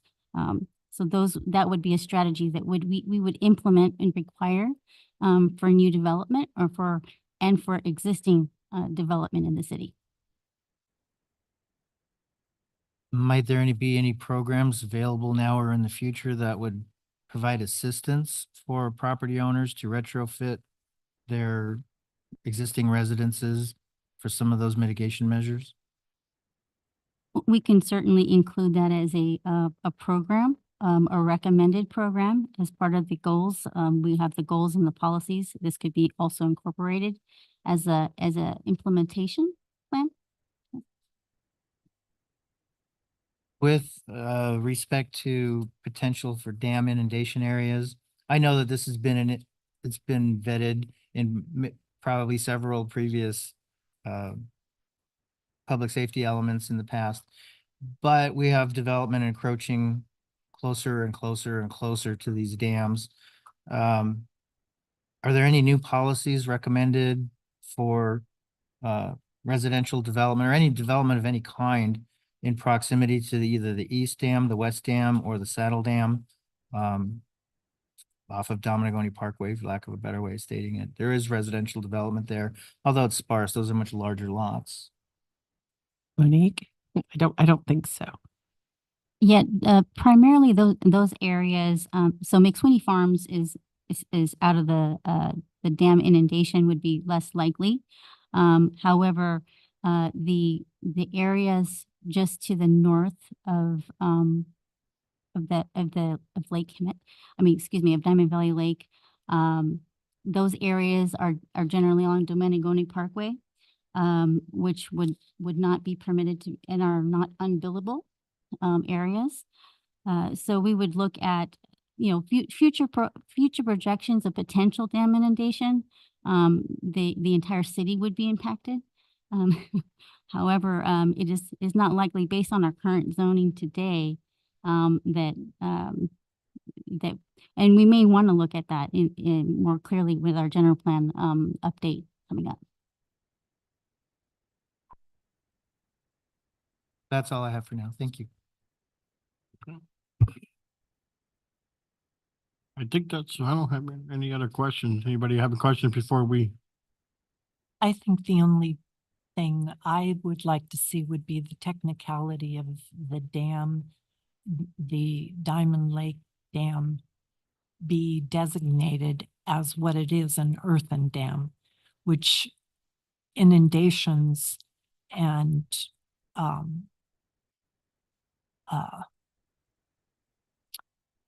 there are different, with that sort of dam, there are different types of potential failures. And that area there is hugely impacted by those. It is, just a little leak on a pipe can totally take away the earth. Well, I think That would be my only thing, would be to add the technical term of calling it an earthen dam. An unearthed dam, Earthen, an unearthed dam. EARTHEN dam.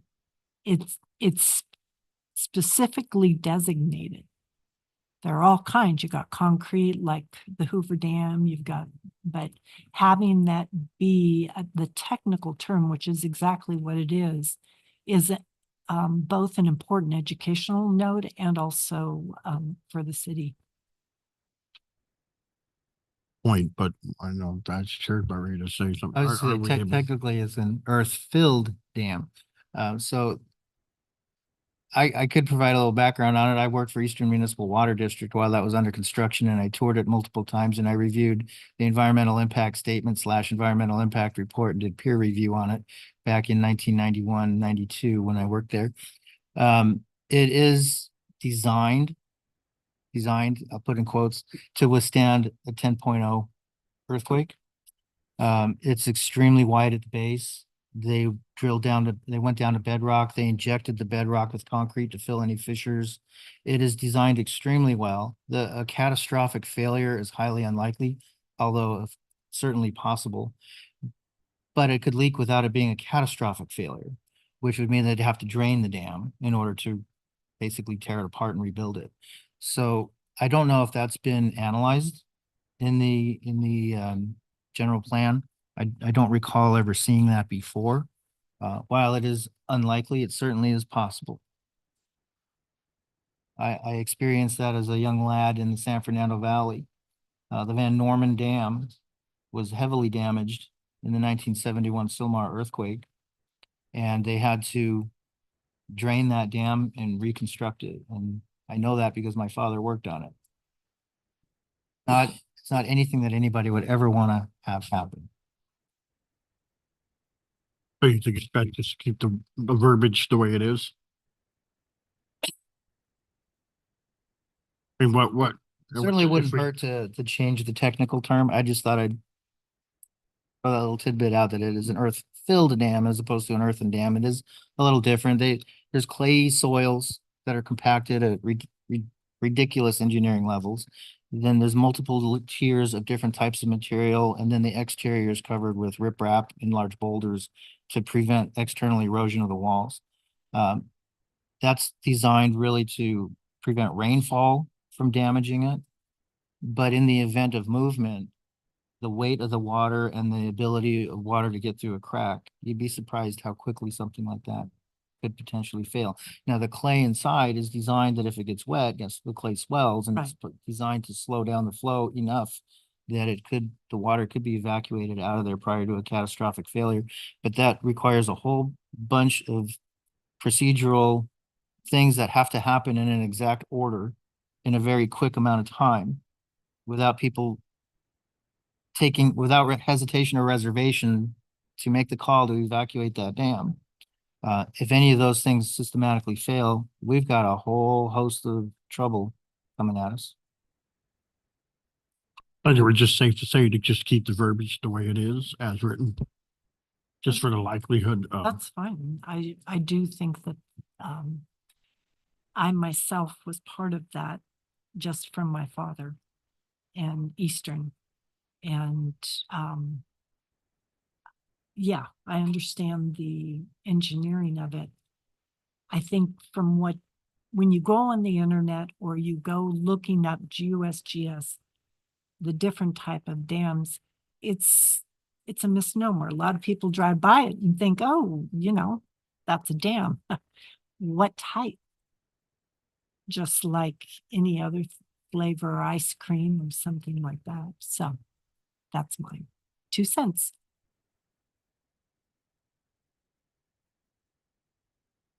Any other questions? Okay, and with that, we're going to go ahead and open up a public hearing. Are there any members present or online that would like to comment? Ms. Hernandez?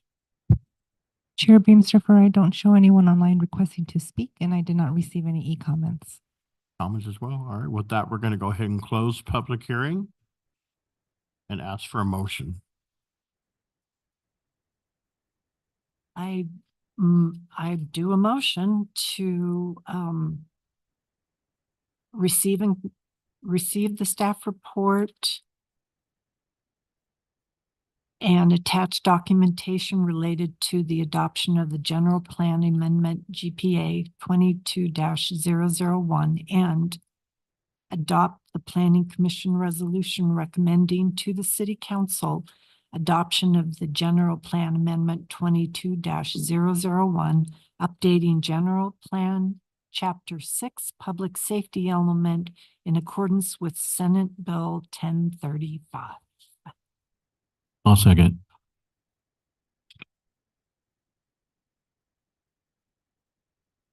And that passes. Thank you for that presentation. And now we're going to move on to item 7B, the general plan, chapter 12, environmental justice element. Director Monique. Yes, thank you, Chair. I would like also to introduce this. Yeah, on November 10th, 2020, the City Council authorized staff to apply for non-competitive local early action planning LEAP grant by the California Department of Housing and Community Development to implement the city-initiated housing element update addendum to the city's safety element and new environmental justice element of the general plan. At that time in May of 2021, the city was awarded the contract for these efforts.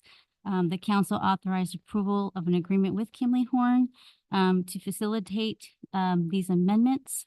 And Heidi Rouse is here this evening with Kimley Horn to present the safety element, the environmental justice element in accordance with Senate Bill 1000. Thank you. Hi, everybody. It's me. I'm back. I'm sorry. But I am very happy to be here. I'm just sorry you have to listen to my voice. Environmental justice is a brand new element, and it is required that every jurisdiction really establish the need for it. So you won't see that every city or county has one. And there's many ways to comply with the law, but we'll step you through what we did here. So this is a new element, and it really is focused on the disadvantaged communities within your city. It's heavy on community engagement. It can rely on existing policies, but there are some real focus sectors that many general plans haven't touched in the past. So we'll get through all of that today. So, excuse me. So again, there's the government code, if you want to look it up, that covers these things, but that on an adoption or update of 2 or more elements, covered, that you need to examine whether or not you have disadvantaged communities, and whether or not a EJ element or policies in other existing elements will address their needs. So I'm sorry, I'm having to read this sideways. I did not print this one. So the environmental justice element addresses the health risks in disadvantaged communities, and it really focuses heavily on decreasing pollution exposure and increasing community assets in those communities and improving overall health. And there's many ways that we'll define that and some key indicators. And again, as Monique said, this has all been brought to light by SB 1000. So in 2016, it established the EJ requirements and that every city, county, community must identify communities that are disproportionately burdened by multiple sources of pollution. And it establishes goals to address and I'm just going to read it there because it's just said so well, the unique or compounding health risks in disadvantaged communities. By decreasing pollution exposure, increasing community assets and engagement, and improving their overall health. The focus is to prioritize improvements and programs that meet the needs of disadvantaged communities. So the state then, as I said, requires either a separate EJ element or integration into other existing elements, and Hemet chose a brand new element. These are the environmental justice focus areas: pollution exposure, including the improvement of air quality, promotion of public facilities, food access. So again, this is a little outside the norm of what a general plan would cover. Safe and sanitary homes, again, access to and encouragement of physical activity, also to encourage civic engagement, to examine educational opportunities in your city, economic growth for all, but again, focused on disadvantaged communities, and the preservation of culture. So very interesting topics that made its way into SB 1000. So we do an assessment of median income 3 different ways and exposure to environmental and man-made risks. And it turns out Hemet has 4, we do it at the census tract level, and that we have 4 census tracts that meet the state definition of disadvantaged communities. That in no way means that's the only place that disadvantaged communities of folks or individuals reside. And so these policies are not restricted to just those 4 areas, but because you do in fact have census tracts that meet these definitions, here they are, this is what started us down this path.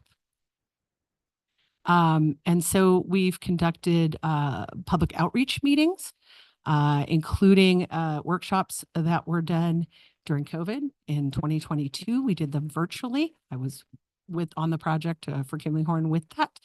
And really the desire for more open space and trails was expressed, and that evacuation concerns for seniors and lower income folks who might have less options available to them in an emergency, and multi-generational households with, all of the concerns with being in a shelter with medication and medical devices, all of that.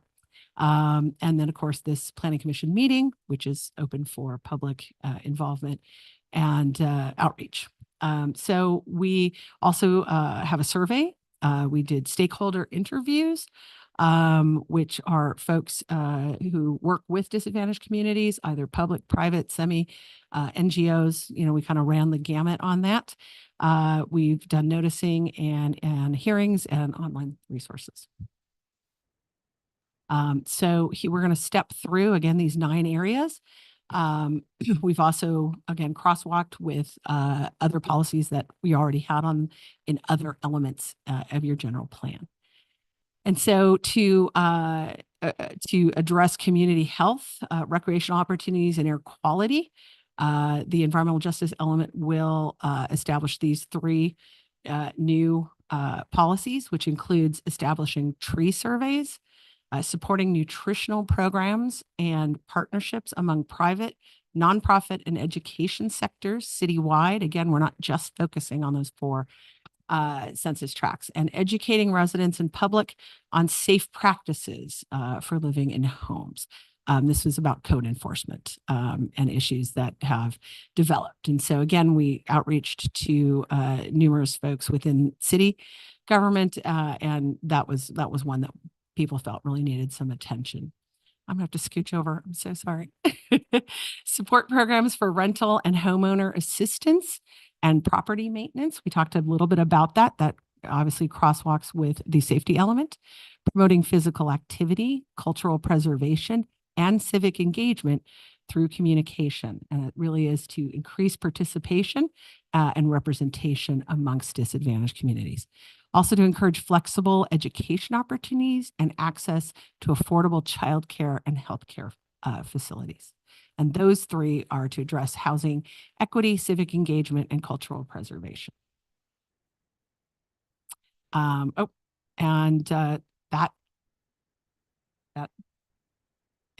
is the proposed new policies that have not been contained in other elements.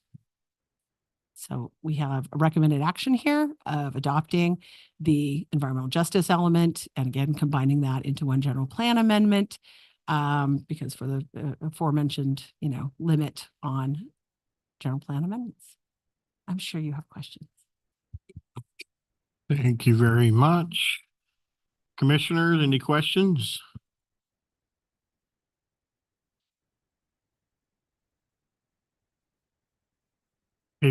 I have one at least. The 4 disadvantaged communities, the 4 plots you picked or was chosen, what qualifies them as disadvantaged? Because I know one of them It's quite a nice little area right there. So not quite understanding why those are labeled as disadvantaged communities. Yeah, that has to do with the state's definition of median household being below, at least 50% of it has to be below the state standards. And there's actually a state and a separate one through HUD. So there's two economic indicators, but also undue burden of pollution. And so that's where the Cal EnviroScreen model that, again, the state through ARB runs and manages. And so those are, inputs, data that are just there, and you run it for your city, you define your city, and they'll pop out.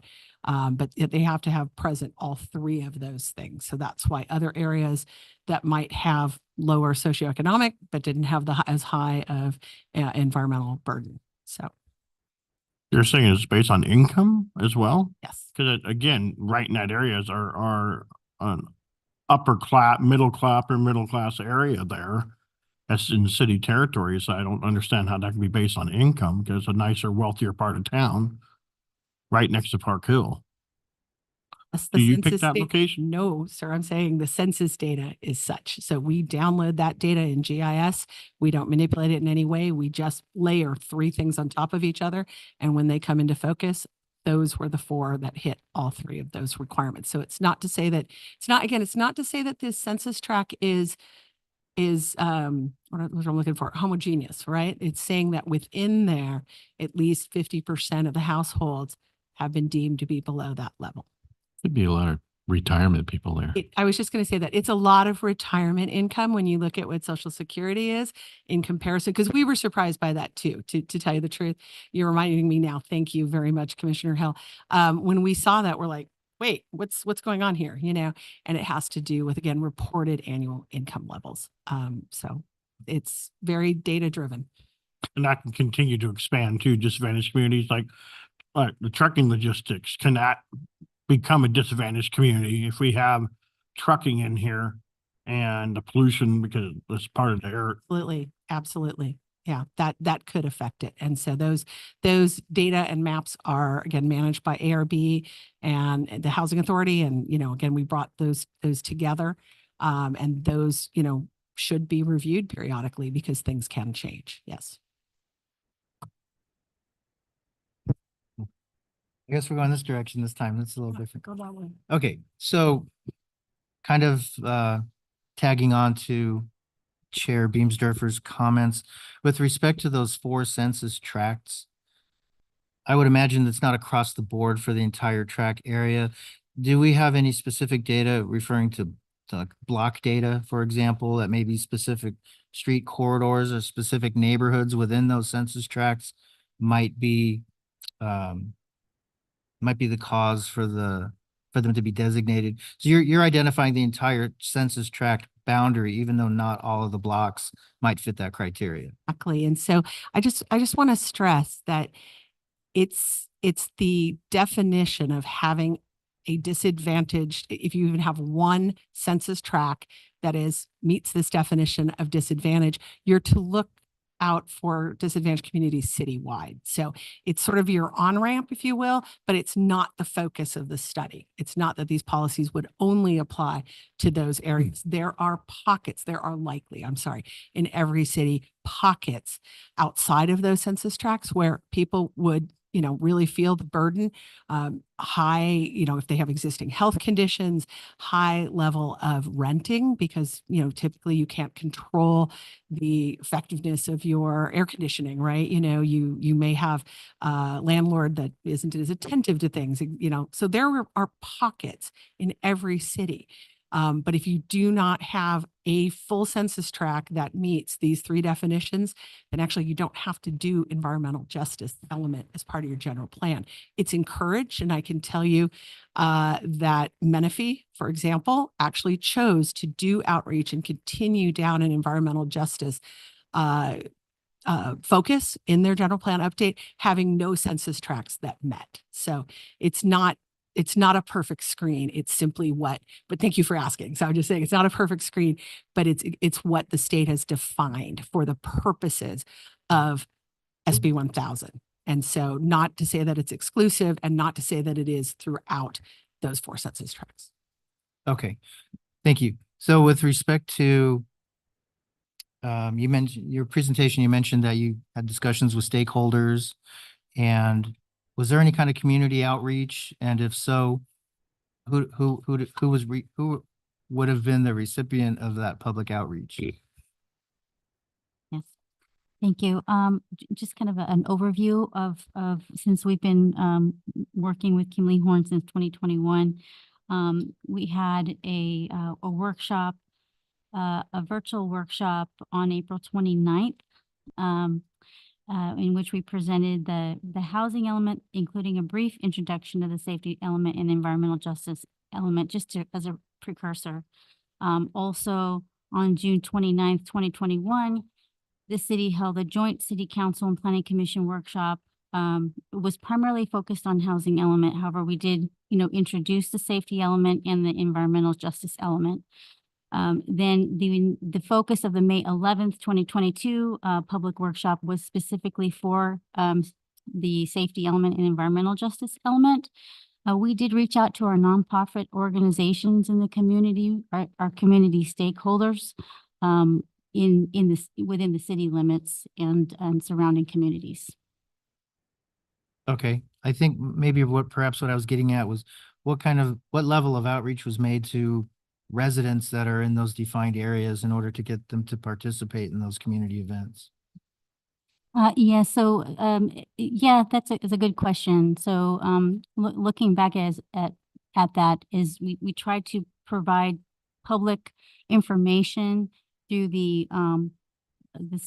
public hearing process or this public meetings to get the word out to the community, also through social media, as well as providing it in our city updates to include just some information and encouraging the community to review the workshop that was held. Now, the participation that we received at that meeting at the workshop during this COVID period was low. However, what we did is we have that information available on our city's website today. The video is available in English and in Spanish, and we're still reaching out to our community to let them know about this, since we've been bringing this back after the housing element update was certified. So there's still an opportunity to reach out to our community if the commission would like staff to pursue an alternative outreach plan. We still have time to do that. Okay, has this draft of the environmental justice chapter or element of the general plan, has that been made publicly available on the city's website other than this public hearing? Yes. Okay, terrific. Thank you. Then with respect to the number of general plan amendments per year, so both of these items occurring at this one hearing counts as one. How many general plan amendments has the city processed in the last 12 months? One. 3 more in the next 11 months. So, okay, thank you very much. Appreciate it. I'm gonna say is I love Sacramento's oversight. That's just beautiful. Do we know what the cost of Senate Bill 1000 is to our budget? Any indication? Yeah, so the good news is that this was funded through the Department of Housing and Community Development through a local early action planning grant. And it's a reimbursable grant that we are receiving reimbursement from the state. Nice. At least we got that. Thank you. No questions. Will? No I yield to you. Do have questions. These tracks, is there one in particular that is more of a focus? I can tell you, looking at one of them, there's probably a whole lot of environmental injustice over in are these shadable differently, or are they both across the board all equal? There were shades, there was gradation between, again, all metrics across all four.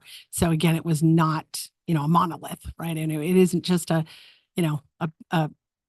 bright line. So yes, They're all pink, and I'm Yeah, sure there's we- one that's bright pink. okay. Let me go back to that. I don't think that was intentional, but yeah, All pink. yeah, they're all pink. And so this is the reduced data, right? This is what got you to where SB 1000 applies to you, right? So there was not an intent to differentiate which ones were more orange or less green, or, that sort of thing. That data is available and is publicly available, but And because we are in a bowl here in this valley, I did look into the other portions of the environmental justice. The state has some centers that are air quality pure for certain population, as where you have either lung cancer, and people can go into these centers, and the air quality is at the point where they need. And we do have a large population that is over 45. But I noticed none of those centers came down into Southern California. And for us, that was a big deal in the 70s around here. This was a horrendous little bowl of just smog and bad air. And I've been noticing we've had more bad air quality days recently. And it's not necessarily wildfire, because that's, so how do we address that for those people? Monique, do you want to take that first? Or, I think while you're doing that, I'll just say that, having an environmental justice element, and this is my opinion now, as Heidi, citizen consultant, I think that very much says you're aware of it and your focus on it, and could help you position for grants for things like that. So, but I'll just, again, that's more So my opinion. we're not getting a little stick that's pointing to us saying, you guys got to do this because you have this here. Right. There's not a requirement. That's There's the an distinction. opportunity. Yeah. To respond? Gosh, so just looking at our overall, the general plan, the goals, policies, looking at other elements, and also the public safety element that, address climate vulnerability. We also have adopted our hazard mitigation plan and our climate action plan adopted by our council, and it outlines strategies to help reduce greenhouse gases. And there's ways to reduce greenhouse gases over time, but that's a very wide problem to tackle. But we are working on that, and we are looking at that, and we're looking at also in compliance with new development has to comply with the Green Building Code, solar, including solar and electric vehicle accommodation. So there are several strategies that we're looking at citywide and regionally to address the air quality impacts that we have. So I don't know if that answered the question. In addition to that, the RTA, so we're looking for more green ways to get around, and that being pretty much the middle of Florida there. Will we have a discussion with RTA on having expanded to meet these goals? Expanded bus line? Yeah, absolutely. So RTA shares our vision and is working on plans to include delivery of service, including more recently they do have in addition to the RTA bus, they also have a microtransit program. In addition to the upcoming development for the mobility hub which will That's what I'm also- specifically looking to make sure we cover, because it is in the center of our environmental justice. Absolutely. Good, okay.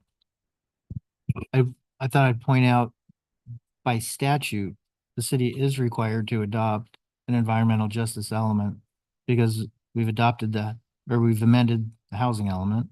We've amended the safety element because we're required to do that every 8 to 12 years. And we're doing that at about the same time. So because we're amending two elements of the general plan at one time, we are required by statute to adopt an environmental justice element of the general plan. As you stated, Sacramento.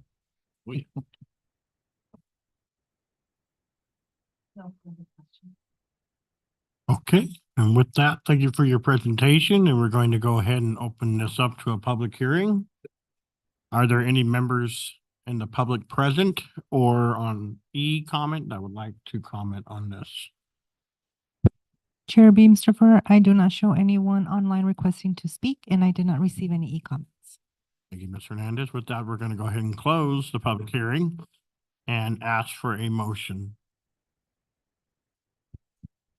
A motion to receive and consider the staff report and attached documentation related to adoption of general plan 22-001. And recommend to the city council adoption of general plan amendment 22-001, adding general plan chapter 12 environmental justice element in accordance with Senate Bill 1000. I'll second.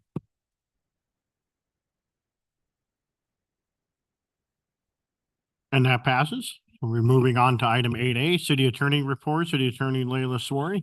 Thank you. Nothing to report. Thanks. In the report. All right. Item 8B, Community Development Reports. Director Monique. I have nothing to report. And we're going to move on to item 8C, Future Agenda Items. Director Monique. Yes, future agenda items include the Freddy's Restaurant drive-through, High Point Apartments, a drive-through spec building, which was the former Long John Silver site. That's coming back to the Planning Commission. It was approved a couple years ago, but it's coming back as a new development and with a new layout, as well as the JD Fields warehouse, which is still hanging in there. Okay, thank you very much. Been seeing JD in here for a while. All right, moving on to item 8D, Planning Commissioner's Report. Director Monique. Commissioner Clark, Nothing to report. Commissioner Ochoa, Nothing to report. Commissioner Hill, Nothing to report. Vice Chair Pep, Nothing to report this evening. Chair Beamsterfer. I have some things to report. First of all, starting off with City Council. City Council voted on, I believe it was a car wash moratorium in reference to locations that'll be allowed to have car washes and certain locations that will not be allowed. Correct me if I'm wrong on that as well.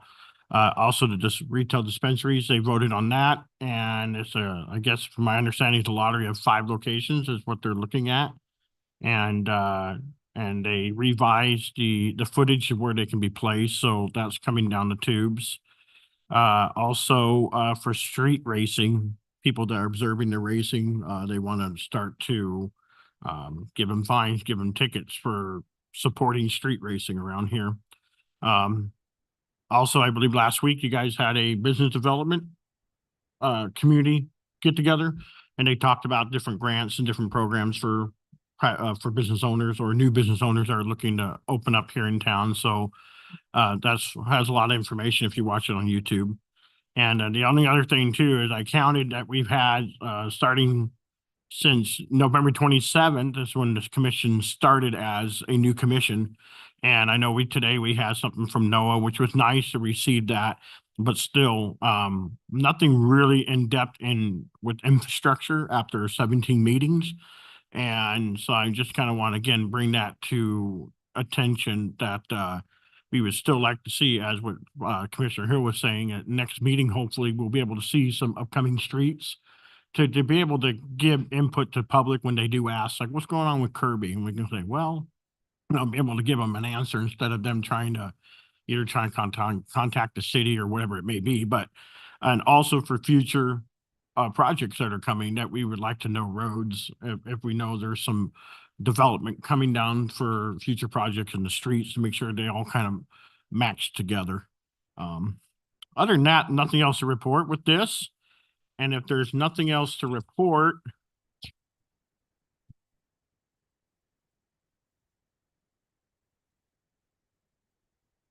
nothing else to report, this meeting is being adjourned to next planning commission meeting scheduled for August 6th, 2024 at 6 p.m.